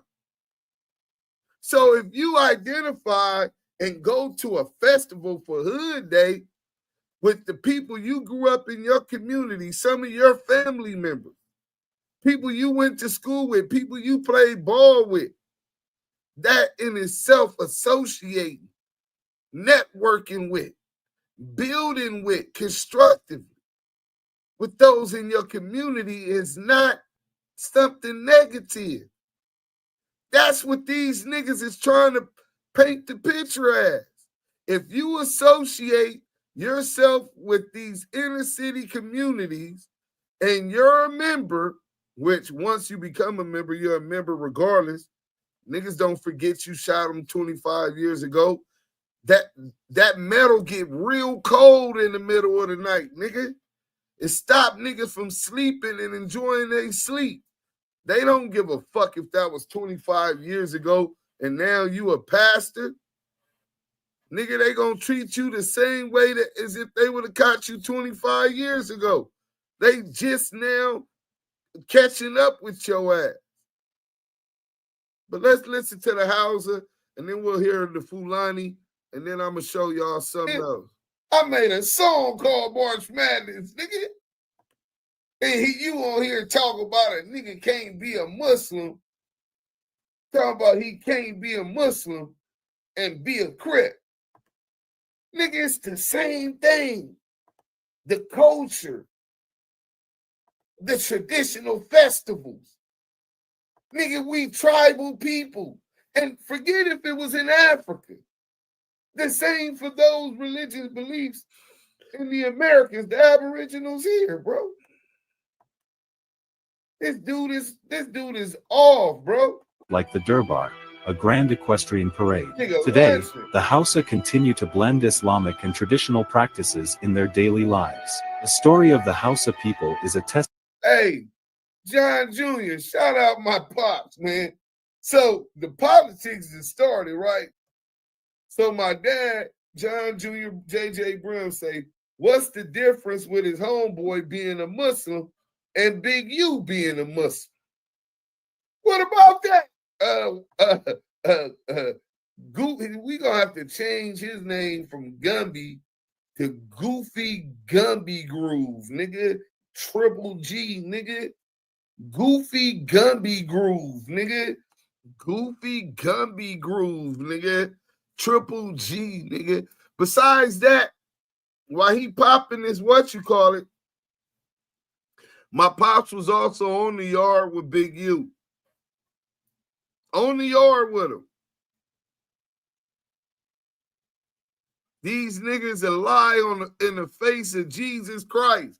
But the real question is, why are they lying on them? When they can't find no smut on you, then they start with the lies. Let's go. This nigga is goofy, nigga. What's the difference with your homeboy being a Muslim and half-stepping and Big U being a Muslim? You said that the nigga was not on his deen Gumby Groove, Mm-hmm. and Nigga, said that he. What's the G. difference with him being a Muslim and him not being a PC and him being able to tell you to shut the fuck up, which means you the buster? Because if these niggas is busters, because Big U's a buster, because he turned Muslim in jail, right? So your homeboy turned Muslim, but he was faking with his Islam, so he ain't a buster. Fact, He ain't a second-class citizen. It sounds like you selective politicking, my nigga, to push an agenda, to push a narrative. Damn, John Jr. fried him. Nigga, that's the number one question right there. Let's get to, we finna go to the chat real quick. Let me pause this, man. Hit that like button if y'all ain't already hit it. Get us in the algorithm. Jealous because they see qualities I'm finna in go him to can't find in themselves. I'm gonna make What a do you do toll with his 6 based million? on what John Jr. How said. come we That ain't was a seen- hell of a. Hey, listen, real quick, bro. I work in that what you call it. I've been in the city councilman's office. I helped work those election campaigns. I got the Active Chuck charitable org. I ain't seen the Hoovers pushing no back to school supply drive. I ain't seen this nigga Gumby specifically push no back to school supply drive. I ain't seen Gumby feeding the people on Skid Row. I ain't seen Gumby running pimps up off of Figueroa in his hood. I ain't seen Gumby do no philanthropic work in the communities of LA. But he's talking about what niggas owe him. Right? What you do with your 6 million, nigga? You owe us then. Since you saying that you the leader of the black community in LA. Well, that means you owe us an explanation. Where that 6 million at, nigga? Why we don't got a center in the Hoovers, nigga?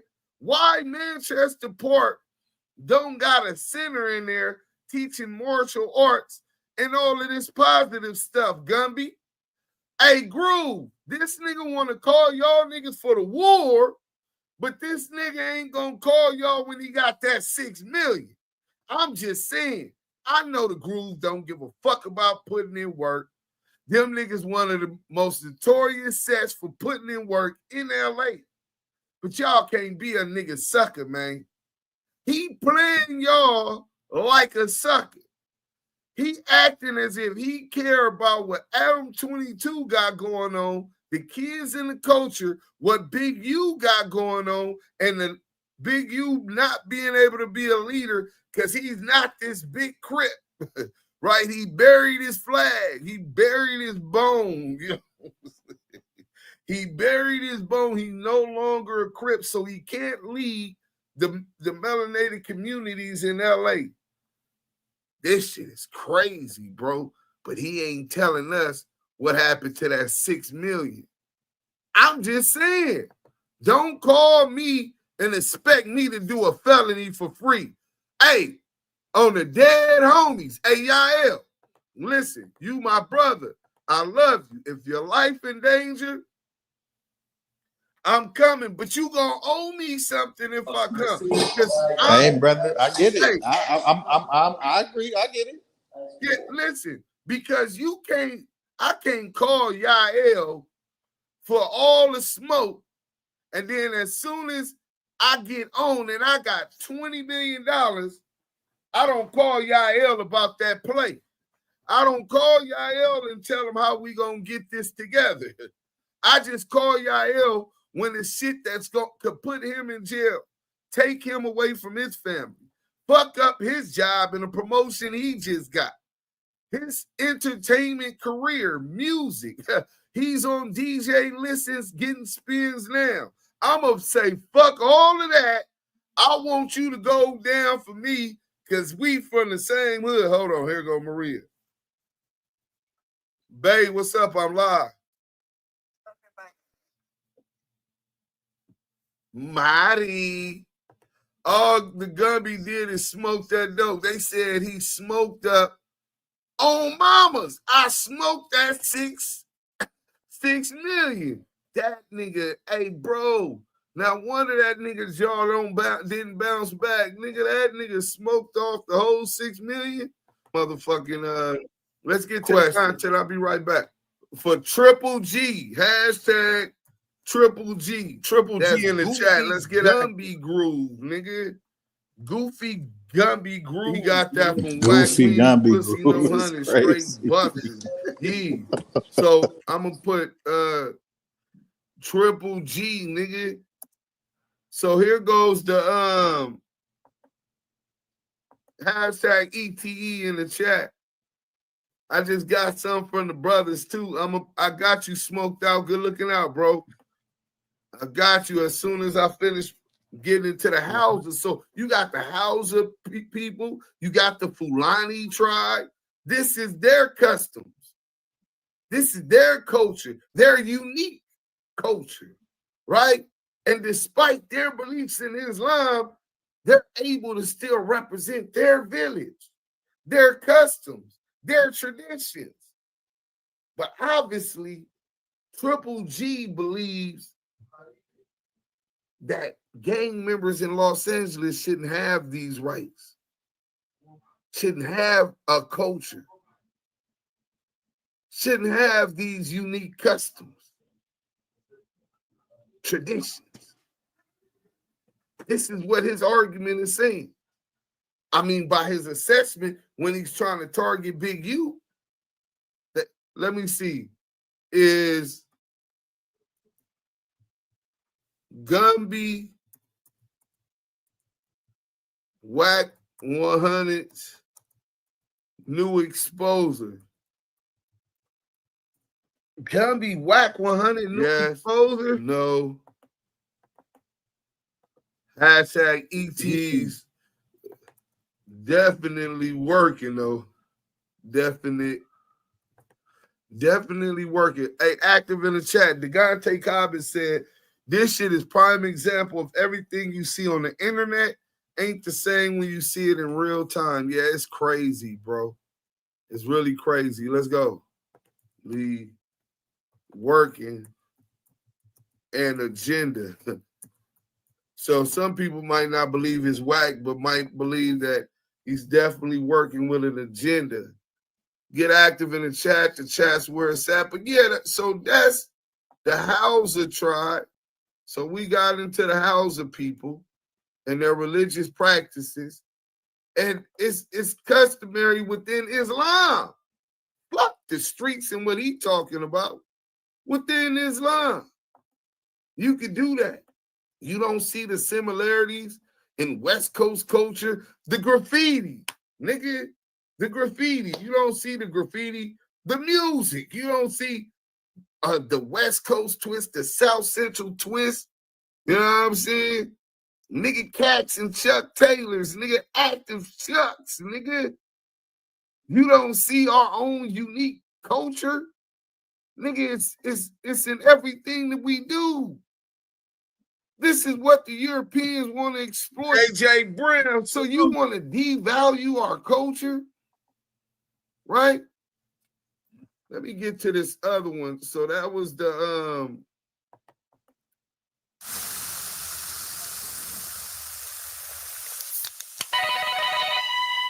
my nigga Fam The biggest thing for me is reliability. Somebody that stands behind their word. I'll tell y'all what what Fam West said right now, and then we'll get back to the content. We got JJ Brim in the thing. All right, here it goes. So now we can get up off that. Boom, let's pause it. So Fam West said, I'm driving, laughing at this smoker speaking down on the real one.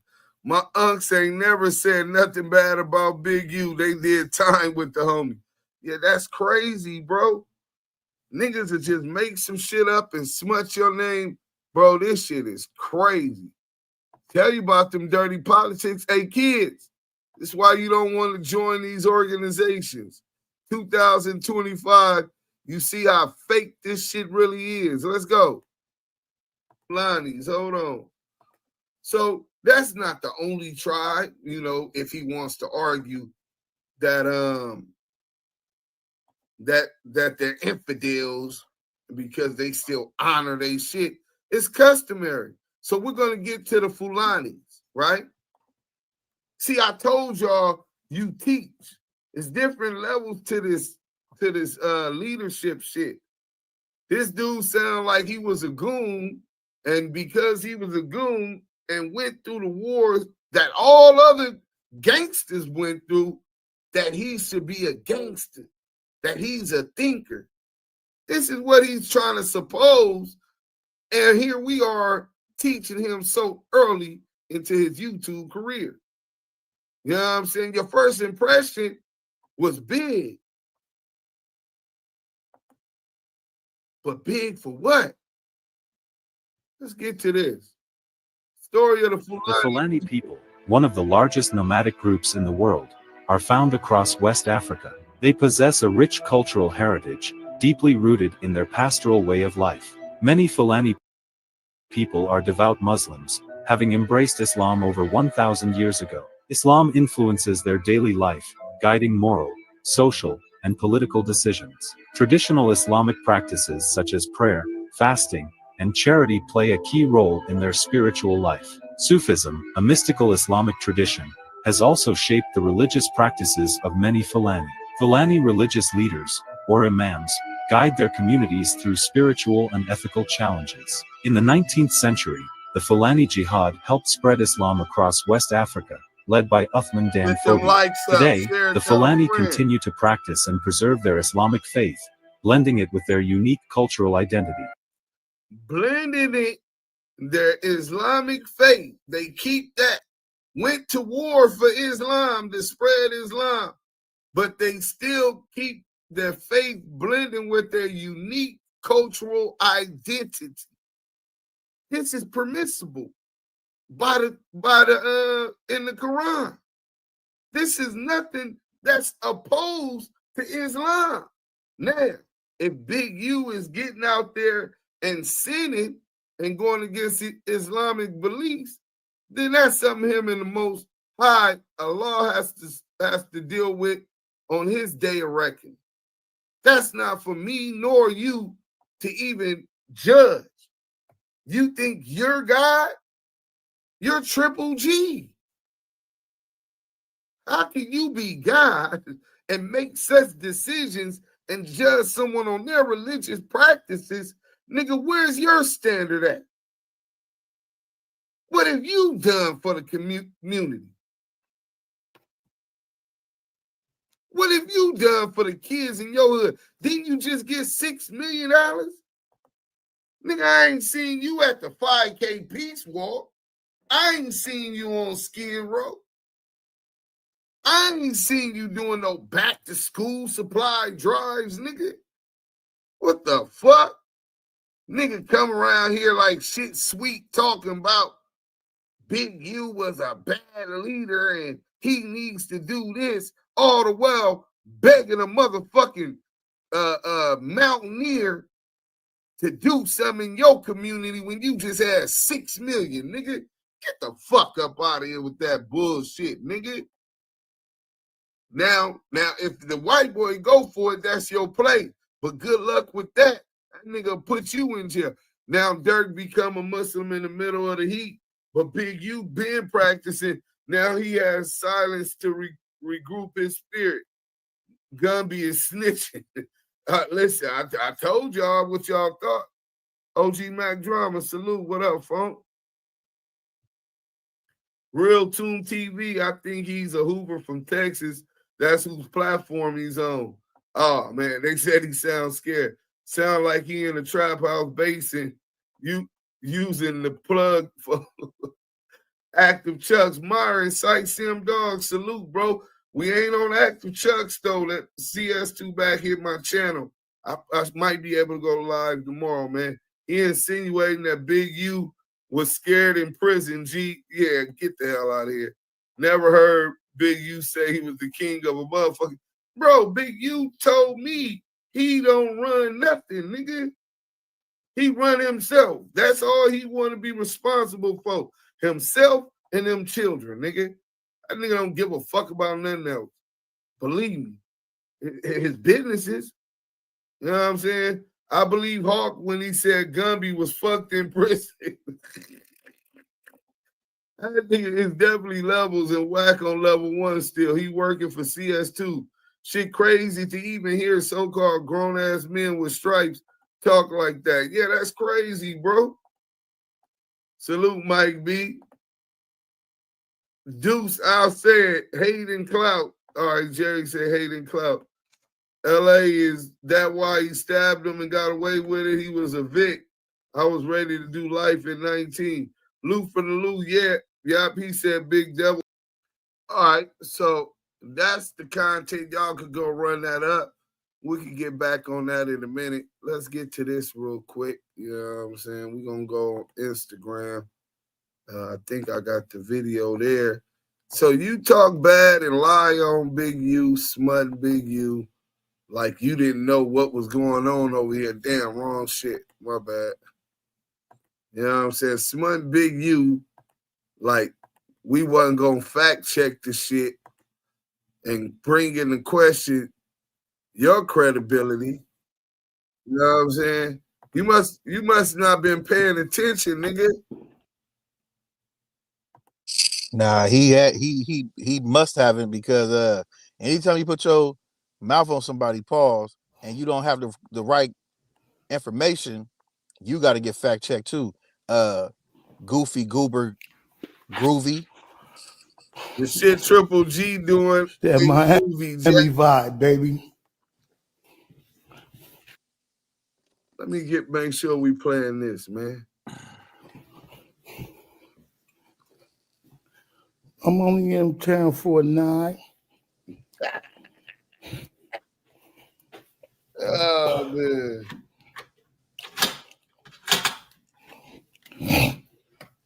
That's how they treat their guests around here. You dig? Can't even get out the door.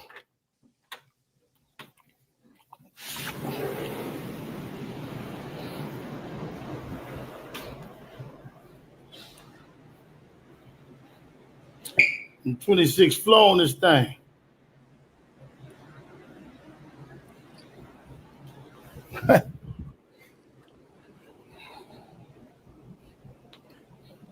You did?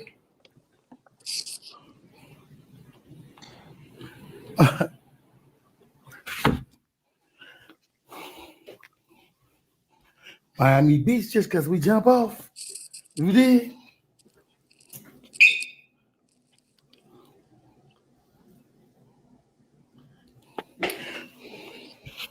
Let's say Dad Henley. Y'all see that?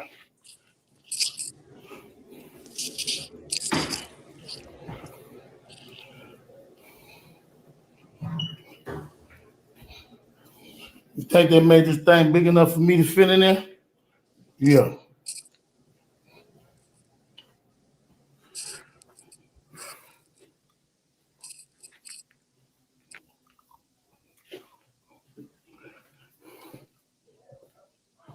Oh, yeah.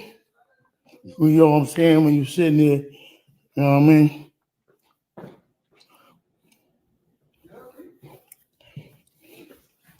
Just for the guests. I ain't got no guests. I'm only in town for a night.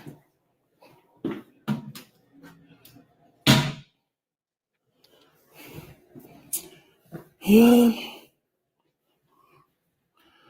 Again.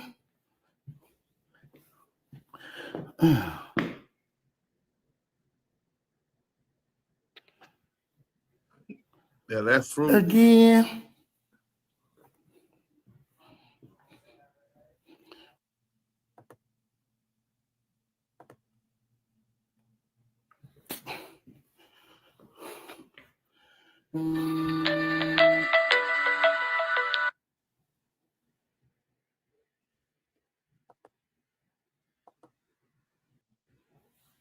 On Hoover, Gumby. Yep.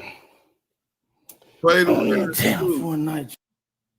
I am a boy, Damon. Party up. You know what I mean? All the time. Share the live. Hit that like button on your way What we doing? in. What we doing? Huh?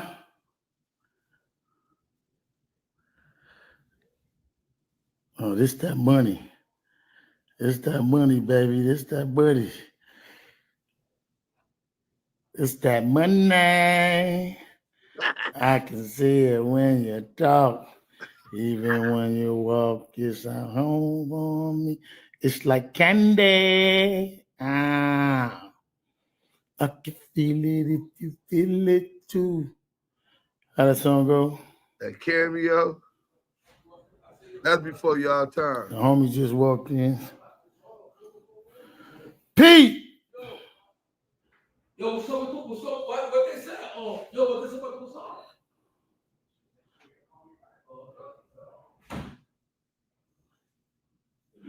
They be fucking taking. I tried to do massage earlier. They was like, oh, we waiting and whatever. I'm sitting on live.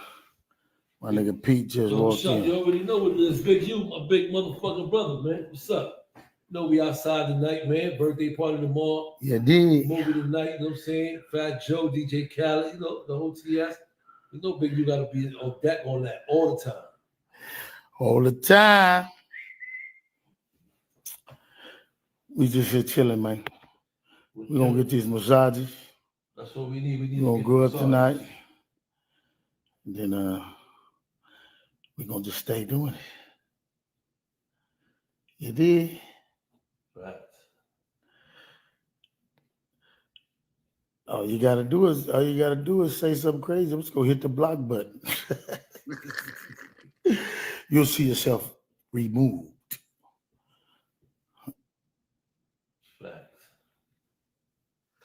Oh, we met at LA Film School. That's right. I hope you're working on it. I got a lot of film projects I'm working on right now. Right.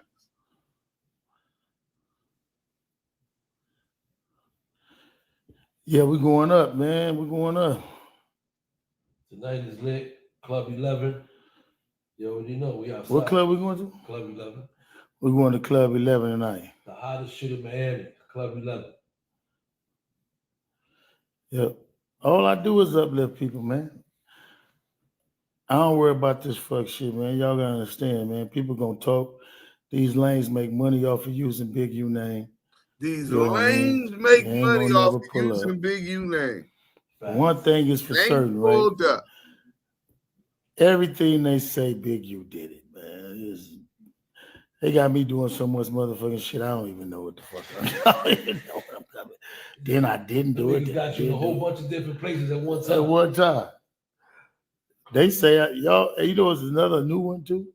I got into it with Fats. Let me give y'all the information on it. I ain't never got into it with Fats. Fats is my long homeboy. Ever in my life, me and Fats ever got into it with nobody. Never,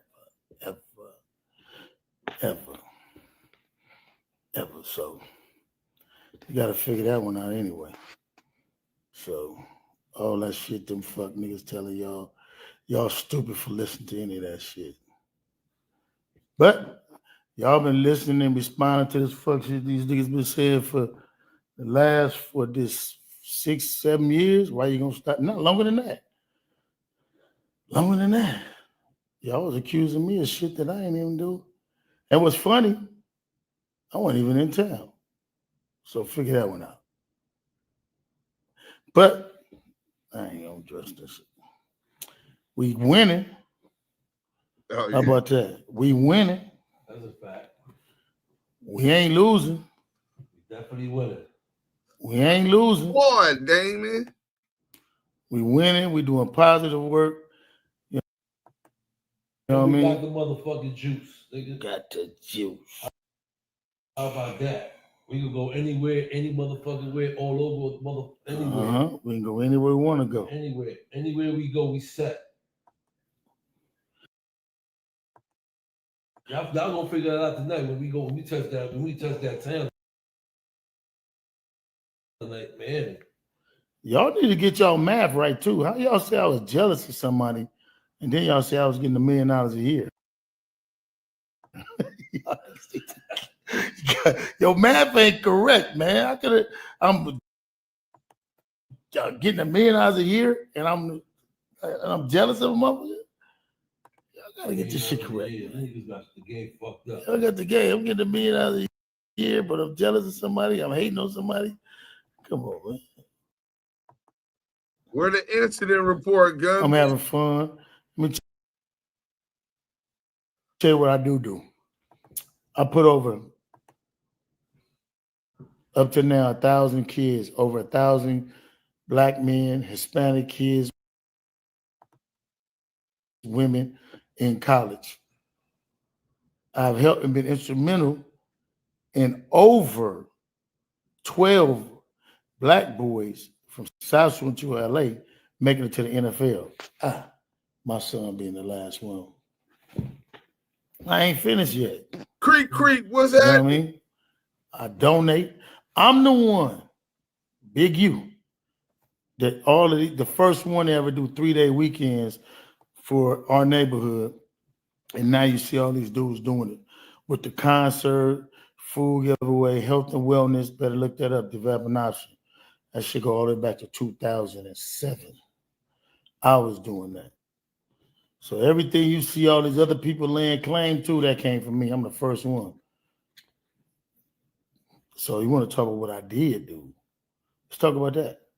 Let's talk about the fact that I have produced men and women who are successful Black men successful Hispanic men. I've done that. You know what I mean? Now you get one of these other lanes to say they've done what I've done to help people. You can't. I don't care who he is, how much money he got. You got young brothers who started schools, did all that. They just not getting to where I've already been doing. They just now getting to what I already been I've been doing this 21 years of developing option. Huh. 21 years. Ain't nobody. You can't bring a name that did more in their neighborhood than me. I'm the one set the trend. Let's hit that like. And not one organization. Go on YouTube, you'll see it. I was giving food away a long time ago. Doing scholarships, buying clothes for kids, sending kids to school. Right now, to this day. I wasn't selling nothing. I don't sell nothing in my neighborhood. I give it away. Watch that. And that's what I'm proud of. But you ain't gonna put that on me though. You're gonna put the bullshit on me. And I'm gonna keep doing it right. I'm gonna keep helping kids. All my kids play free football. You know what I mean? You ain't got no heart, weirdo.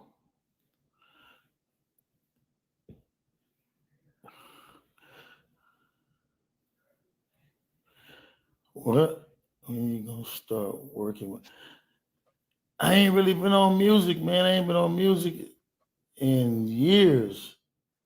I mean, I just help promote and push whatever artist, but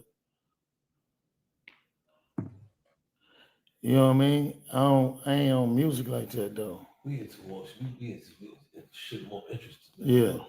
Fuck that hip or the music shit, man. He was doing more than the so-called leaders that be lying on. I got a lot of TV and movie projects. CS2 600 Yeah, Gummy can't come together and do none of those. I find that things. more satisfying. Ain't nobody ever heard of Gumby doing shit for his community nor in that prison system. Nah, man, listen, Nip did never go against the gang, boy. Don't believe that. Nip was always 100, man. Nip was my loved one and like a son. You know what I mean? That's a fact. And when Nip left this earth, we was coon by coon, fire on fire. We was together. So don't let nobody else tell you no different. Because if it was anything other different than that, I'd be gone. Believe that.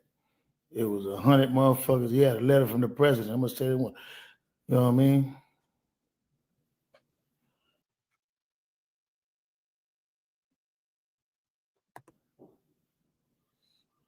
You know what I mean? Yeah, man. Nah, that shit gonna sell travels.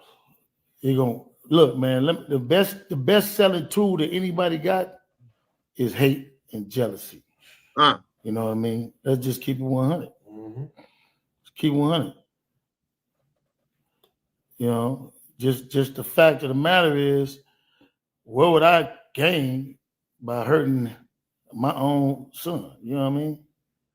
What would I gain from that? What was I gonna gain? Y'all eat it like this.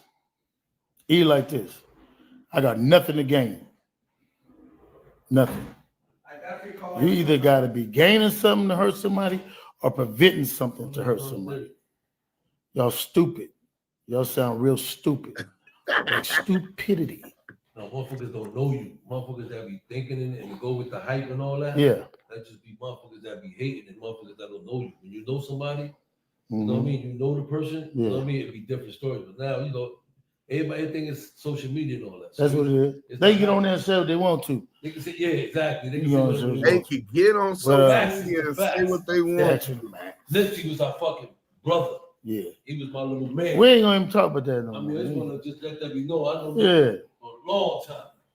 It's stupid. Like I said, we ain't even gonna address that shit because it's stupid. Man, Like you really stupid and you really fuck niggas. You know what I mean? Y'all should understand when somebody trying to sell y'all something. The biggest selling name on the West Coast, you gotta say Big U name. You want to sell something, Big U. They want to do something, Big U. They want to do Big U. Big U. Y'all don't get this shit yet? They died down, then next week, watch when they trying to sell a documentary, a movie, a book or something, Big U. Oh, I got some shit for a motherfucker though. I got something, you want to see something, you want to hear somebody say something that you don't know. It's going to be earth-shattering. Keep on. We're going to go on Damu Kiwe Conversations. I'm going to do an interview on Damu Kiwe Conversations. Nigga, I'm going to get off here. You won't hear me say nothing else. And you know what I mean? All positive. I'm a keep on. I'm gonna take you on the Damu Kiwe Conversations, nigga. So Gumby, I don't know what you thought you was gonna get away with, and maybe you just like that, and who was allowing you to get away with it? I don't give a fuck. This is what we do. We gonna flame your Bobby Brown impersonating looking ass, Beetlejuice with the small head looking old lizard mouth ass nigga. Nigga, we don't give a fuck about none of that. Nigga, you talked about my guy. He said, keep talking. All these niggas going on the internet and they just try to make some money using my name. You still paying homage to him in your hate, nigga. You still can't match up to do for that community what he did for that community. Let's have that challenge, tough guy. We don't care about you being tough. Ain't shit about this gang banging shit. You can teach me, nigga. Watch out. Go. Nigga, I got 30-something years in it, nigga, at the highest level. As a blood, nigga, brim off the west side. You can't teach me nothing about that. Teach me how to be a father. How about that? Let's teach these kids, by example, on how to be fathers. How not to crash out. How there's more important things than the insecurities and trying to prove yourself to a bunch of niggas that don't give a fuck about you. They can't, Deuce. It's not even close. It's not even close. But you thought you was going to smut my nigga. We going to take you to the Damu Kiwe Conversation. See, that's what Big U was telling y'all back then when he was with the Terror Squad. Salute to Pistol Pete. Salute to Fat Joe. Salute to DJ Khaled, man. You know what I'm saying? But all these niggas think that they gonna continue to just slander his name. Listen, if you got something that's official, bring it up. You know what I'm saying? Y'all like my fro is coming, nigga. I'm gonna be braided up in a minute. I'm gonna be braided up in about another month and a half. I'm French braids to the back, Chuck Taylors and macaques. We gonna be right back on it. They want to bring the old M back. M back. You know what I'm saying? Now we moving forward. We ain't moving backwards. But check this out. So y'all go check out that live from yesterday. It's on the Lamonte Sims. But let's get to this real quick, right? I didn't get to finish this content yesterday. That's why we doing this one. You and me both, dudes. Hey, Steffi Weffy. Y'all hit that like button. So, Big U, this was his interview with Vibe magazine. Nipsey didn't go to Crenshaw. Sam, Nipsey's older brother didn't go to Crenshaw High School. I understood how big Crenshaw was. Crenshaw is a community that's bigger than all of us. The success of Crenshaw is so far past what me and Nip was doing. I had to explain that to him and the rest of the young homies. How we got something. We need to brand this. And all of us need to get behind it. It just doesn't belong to one person. Y'all see why 80 Boy keep coming, talking about we got to get money off of it? Big U been demonstrating that. Nigga, you ain't giving up no game. Nigga, you just watched this nigga envied his position and came slandering his name on the internet. Is that what the first instance of trademarking came in? Actually, trademarking Crenshaw is almost impossible. You can't trademark Crenshaw because it's a city. It was a white guy who was the first one to use the Crenshaw logo on his shirt, if that's what you're referring to. He was a Mike Tyson fan. He paid me and Nip to wear the Crenshaw crew neck in the video. He was out of New York. He was a Mike Tyson and former MLB superstar Dale Strawberry fan. Dale Strawberry is where the original motivation came from. Dale Strawberry wore that Crenshaw Coca-Cola font for the Crenshaw High School baseball team. It was a baseball coach from back then that came up with the Crenshaw Coca-Cola logo. Hold on, let me bring y'all back up. Oh, shit. Y'all, you with me? Yes, sir. All right, just making sure. Then some 32 years later, we took it to the next level. But I've never trademarked anything but unique. You know what's funny? Let me give you this good here tidbit that you can give to your people. You know, when they were talking about somebody trademarking Marathon, man, I don't know anything about no Crips. I don't deal with Crips like that. You know what I'm saying? If it doesn't say Hooster or 60s, I'm not doing shit with it. And what's funny to me is how people listen to all this rhetoric on Instagram, on YouTube, all these bum-ass lames. Everyone is running around like, subscribe, and follow. Like, subscribe, and follow. And they take this bullshit and spin it to something, to be something. People tell me all the time, you should say something, man. I shouldn't say nothing. I just look at these journalists like they're asinine. They just don't even make sense. Here goes another one. Nipsey was my brother and my son and my nephew. If I had any intentions of trademarking from him, who the fuck could say anything about it anyway? So from what you saying, that he's your son, that he's your brother, the conspiracy theories that these people saying things about his death must have really pained you some. Not really. It didn't bother me. But it only bothered me because of the people that are supposed to know me even entertaining the idea.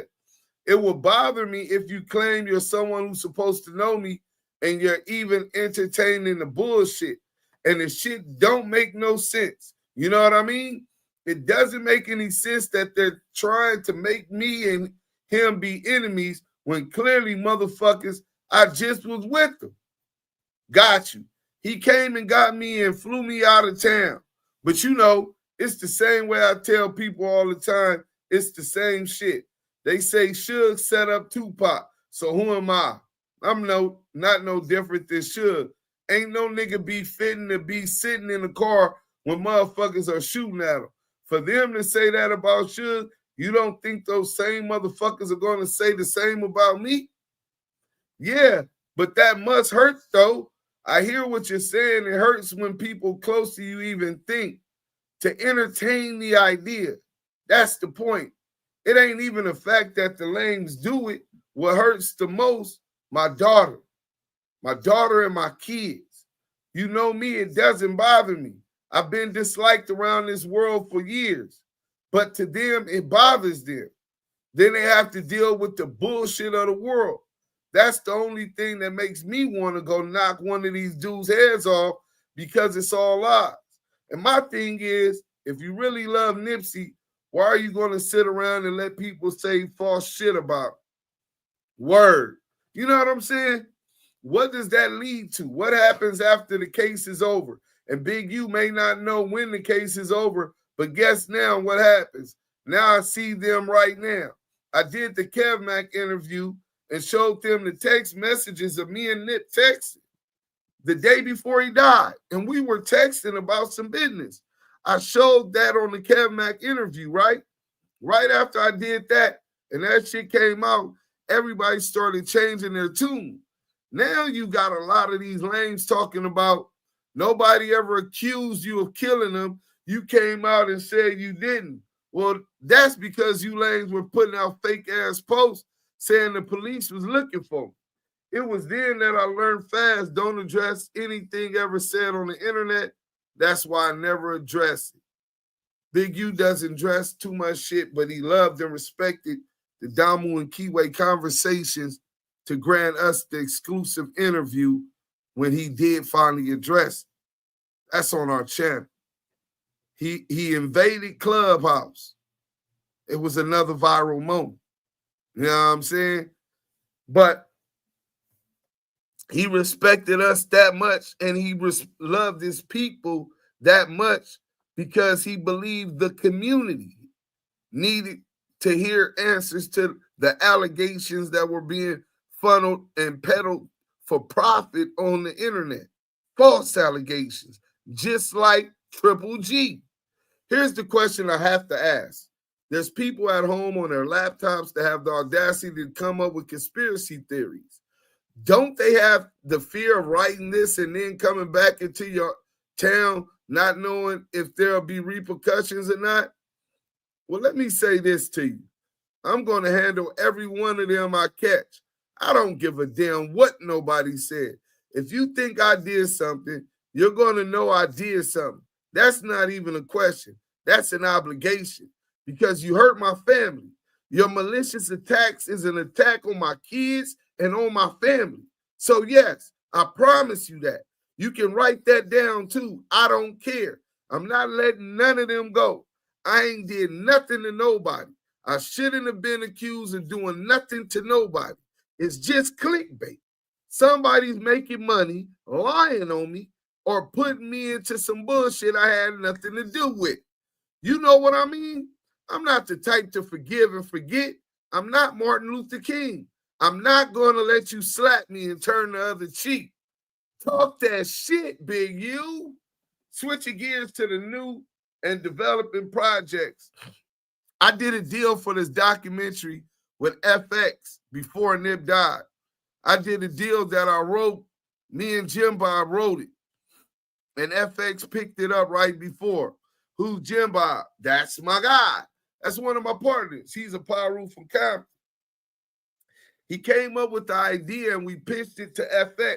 We pitched it to a couple people and ran with it for about 3.5 years. Then FX picked it up. It was crazy. Nip and I were excited. We were going over how we wanted to make it look. Nip was supposed to do a song. It's a struggle with my group. And then 4 months after we signed the deal, he died. But Nip is the whole reason I got back into music. It's crazy, man. He called me and told me, look, I already had talked to him while he was making the album. Now, let me tell you something. Nip has about 100 songs, bangers, that didn't go on that album. You got unreleased material for Nip is what you saying? I don't have it. I don't know who has it. I'm assuming his brother has it. Understood. I'm telling you, the music we were doing, the music he was playing before he died, when he was in the studio, he has some shit that's going to come out if they ever put it out. I don't know who's running it, but he has some shit. I'm talking about the songs that didn't make the project that just came out. I don't know if this is the rumor mill or not, but do you and LeBron James have the same connections with inner city kid programs? I don't have any connections at all. I have nothing going on with him. No. What about T.I.? Because I see T.I. talking about you a lot. No. Me and Tip, remember I did Tip's show a long time ago when he had that redemption show. Yes, I did Tip's show with him where I talked to the kids. I did some administering to the kids for him because he really looks up to you, you know. Whenever he speaks about you, it's always in a positive light, right? Me and Tip do community work together always. We have to. You got a long hand in Atlanta helping people out as well. Yes, we're trying to take Developing Options, my gang intervention program, nationwide.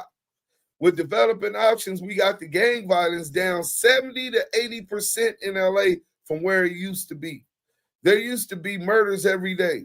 I would love to work with LeBron James. I love to work with anybody who got the right mind.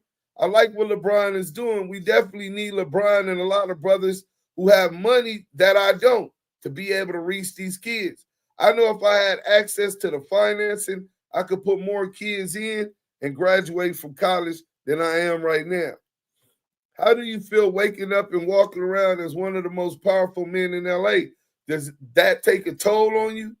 No, it's not a toll on me because it isn't true. I don't know who the most powerful man in LA is, but it's definitely not me because I'm one of the brokest niggas in LA. Laughing. I think you need money to be powerful, or why else would they try to strut? Let me tell you something. I don't know if you know who Pooh Bear is, but this is what you got to put in the article. Pooh Bear gave me a very sizable donation to help us with the organization and push. If you don't acknowledge nobody in the world, you better acknowledge Pooh Bear. I have to raise just for my football program almost $21,000 a year. So I don't have to charge these kids out the roof. What people don't understand is that now here in LA, they charge people to play and practice on the football fields, on the grass. You have to pay to rent that field. Until this year, I used to get a classroom for free. I have a mentoring program for young black men who were two times where 2 times a week we get together and talk about whatever is bothering them. Now get this. I've had my store on Crenshaw for about 12 years. Every night for 12 years, I got kids walking the streets with nowhere to go. If they got nowhere to go, that's how they end up doing robberies. They'll go to the liquor store. What are your thoughts on saving our young men, our sons in the struggle? You talk about gang violence. People think kids are getting forced to join gangs for whatever reason. But no, it's because when they ain't got nowhere to go, they join a gang. They get somewhere to sleep. They could go to the homie house. Let's keep it 100. I don't have any plans for the 60s. I got plans for young men, young black African men in our community. I got a plan for the black community as a whole, black, Mexican, brown, or what have you.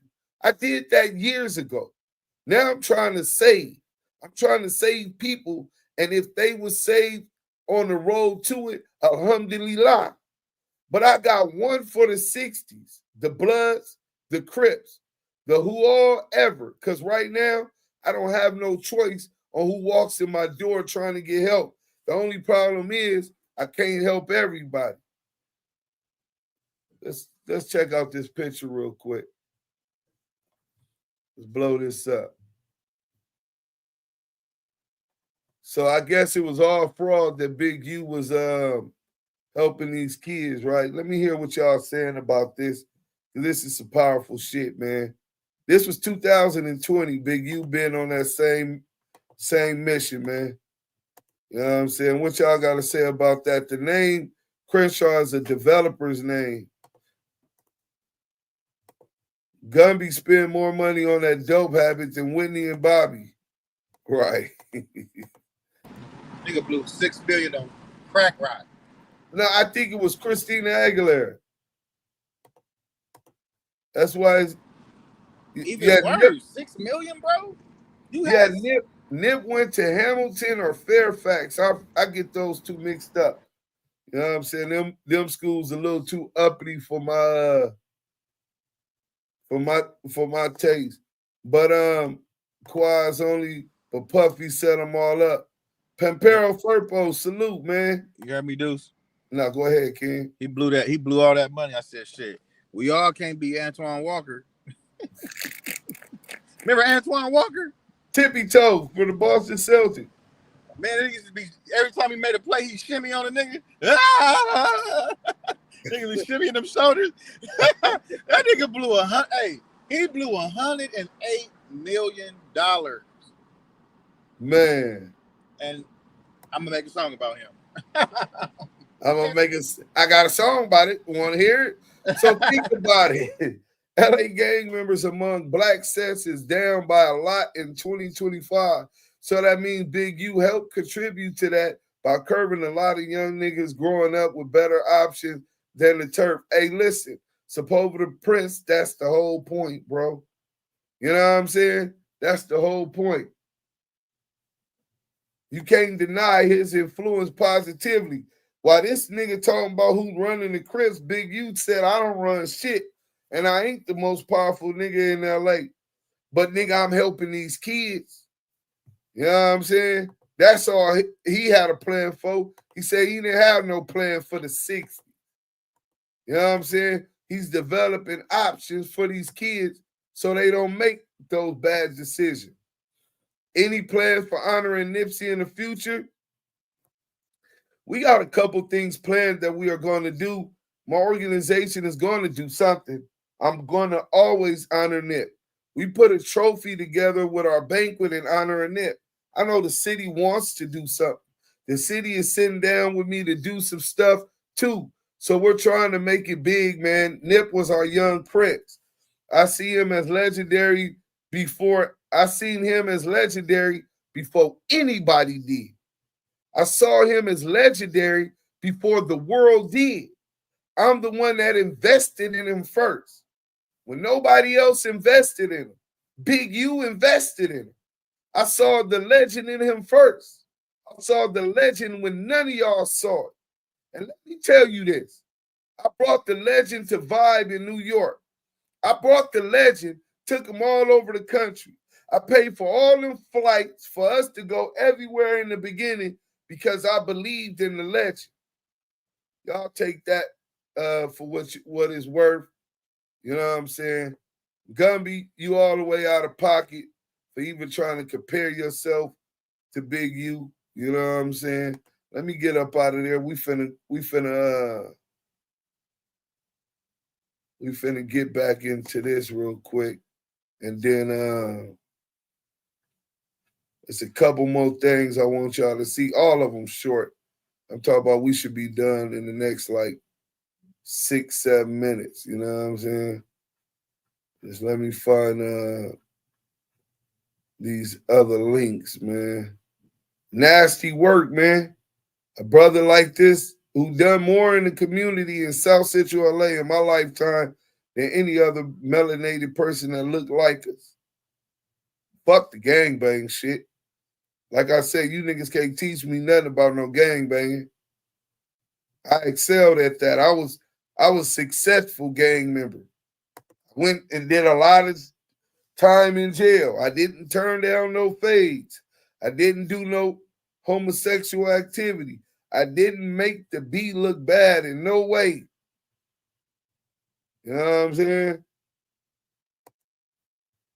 And that's who we met. Me and Yael, that's who we met. We didn't meet no nigga gang banging ass nigga. Hey, y'all, we need the light. Bro, back up, bro. Hold on, bro. Who is this right here? Oh, okay. Bro, get the backpack. Bro, you standing on it.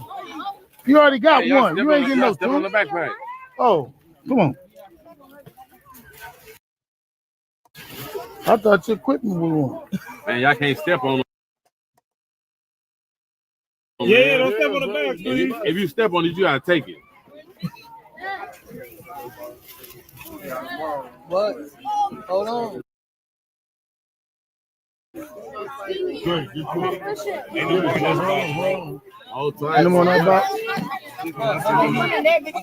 Andre, didn't you get one yesterday? Oh, you want this? Hold tight. Chris got to get his own. Papa, you got yours? Yeah, no, give it to her. Give it to mom. All right, back up so we can drop some more. Y'all back up so we can drop some more. You got one. Let's go. I know you got one. Hold on. That's the same box. It's the same kind. You ain't got one.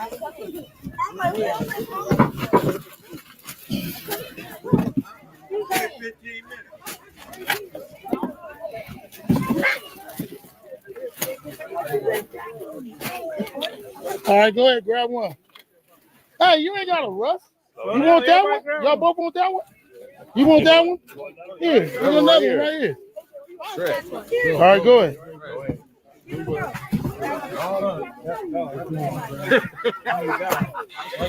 The dog. What up, yo? Yeah, I Aaron. Need some more of the green ones. So you got that. And ultimately, Big U was always right? He always the 100 depot, any rap nigga, yeah, free throw, man down, call her Amber Lambs, tell him free bro, nail a nigga to the cross, he walk around like Tizo. What's up with these?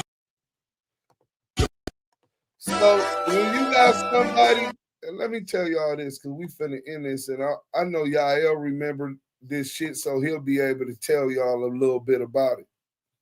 So Big U asked me, what do y'all need? Right? Oh, hold on. Fan West say, come on, Wack so jealous of Big U making Nipsey a legend, and Wack didn't create the game or Blueface. Nigga mad sending crash dummies. Yeah, that's crazy.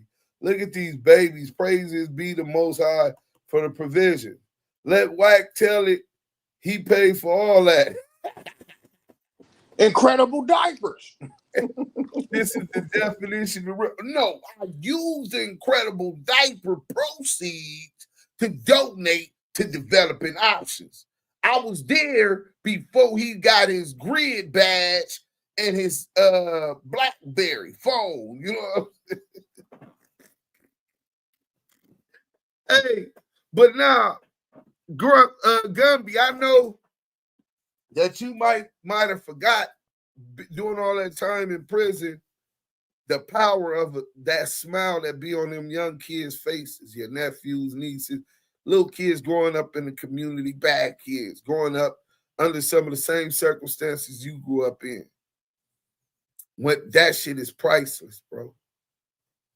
That shit'll make you give up every dollar in your pocket to see that kid smile, to help that kid have and not experience the negative shit that you enjoy.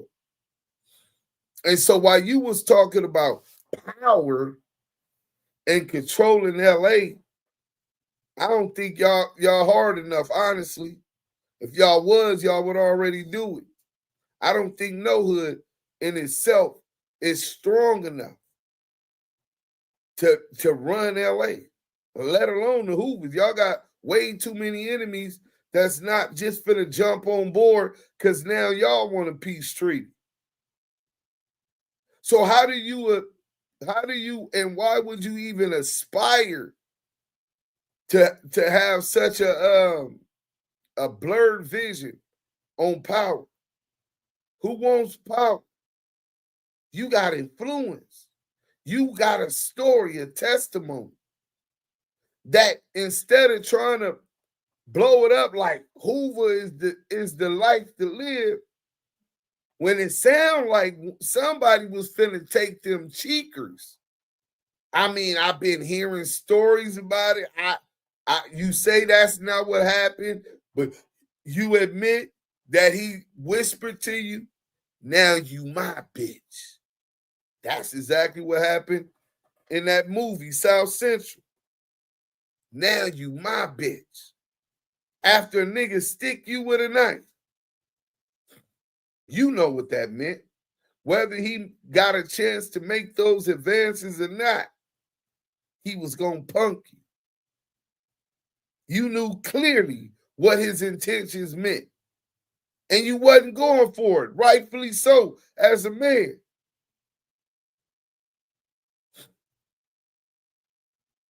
That's why you shouldn't be out here at your age, 50 years old, trying to profess like that's the direction these children need to be taken. Sound more like your intentions more congruent with these devils, bro.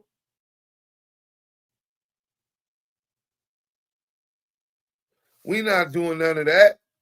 And then you come out with a mountaineer with a Yasha fight, however you pronounce it, the devil worshiping six on this thing, incredible diapers, itchy ass. Where was Grumpy when Big U was home? That's the question I got asked. He was smoking up that $6 million. Steffi, incredible diaper rash. We miss you, Yael, with them whack impersonation. Raider Q, salute. Yael, he talked to dog. I talked to dog. When have y'all seen CS2 whack badges, 600 pendies, Gumby, Goofy, Groovy, and Lucy Lips do any neighborhood work for the kids and community? Nah, niggas jealous and they hating hearing Big U name. Facts. Yes, D. Cobbins, y'all pop in sometime. You ever had your shit pushed in, homie? Hell yeah, the essay. You ever had your shit pushed in on? Ain't nobody finna buy them damn diapers. Hey, listen, man. Oh, that's how it said. Bosh, but I don't know how to pronounce it, but that's the devil symbol that Adam 16 got tattooed on him. Bashafit or whatever. Whisper sweet nuts, they program. So it ain't no diapers. So Big U told you what happens when you niggas get the line on him. He gonna take you to the Damu Kiwe Conversations. And being that my nigga, the same nigga that made sure that I had an income coming in so I could focus on helping to build this platform and a voice on the internet of internet content creating. He believed in us. He believed in what we symbolized, what we stood for. And he said, what you mean? I said, I need corporate sponsors. If I got to really be full-time research doing all of this stuff, I need to make sure I got income to help pay these bills in the morning until I start making income. He said, you need corporate sponsors? He put us with the United Color Wraps. I get on the phone with the Arabs that own United Color Wraps. You know what I'm saying? We ain't going to be name dropping out here. And I negotiated a strategic alliance. What did we get? Like a 6-month deal, $20-some thousand total for a 6-month deal? Big U put me at the table with the people that helped me do that. He didn't do this and no, hey, these dudes trying to do this. I think y'all should talk. He gave me half an ear. We took the other ear and a half. Facts. So a nigga that I see trying to help other people in the community, trying to build, that's who I deal with. That gangbanger persona that you heard about, that you ear hustling about, or maybe you witnessed when y'all was in jail. Maybe that's why you still in your fields.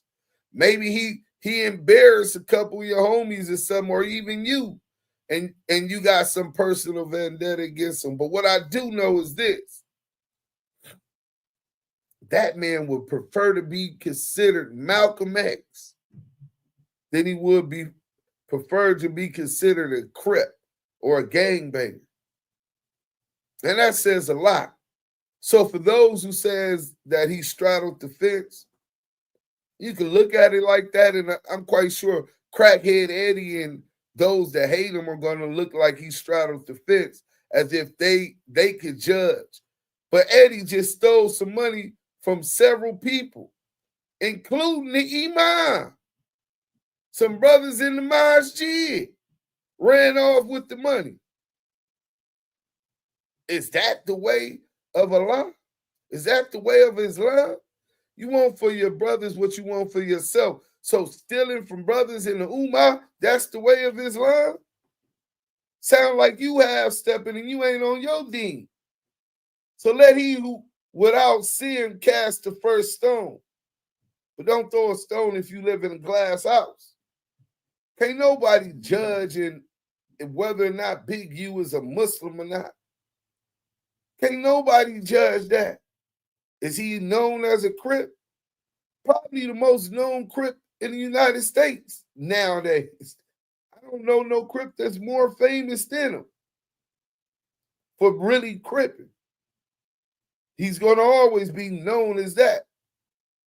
But is that how he represents himself every day? He supported a Brim nigga. He supported a Compton Crip. He supported a Jew in Steve Lobel. He supported children in the community from all sides. He supported the homie Uno from VN, Van Ness Brims, and Rollin 60. Do y'all understand that the back end of Crenshaw High School is considered Rollin 50 Brim territory? The rest in the front is supposed to be Rollin 60. That's how close those hoods is. But he has friendships and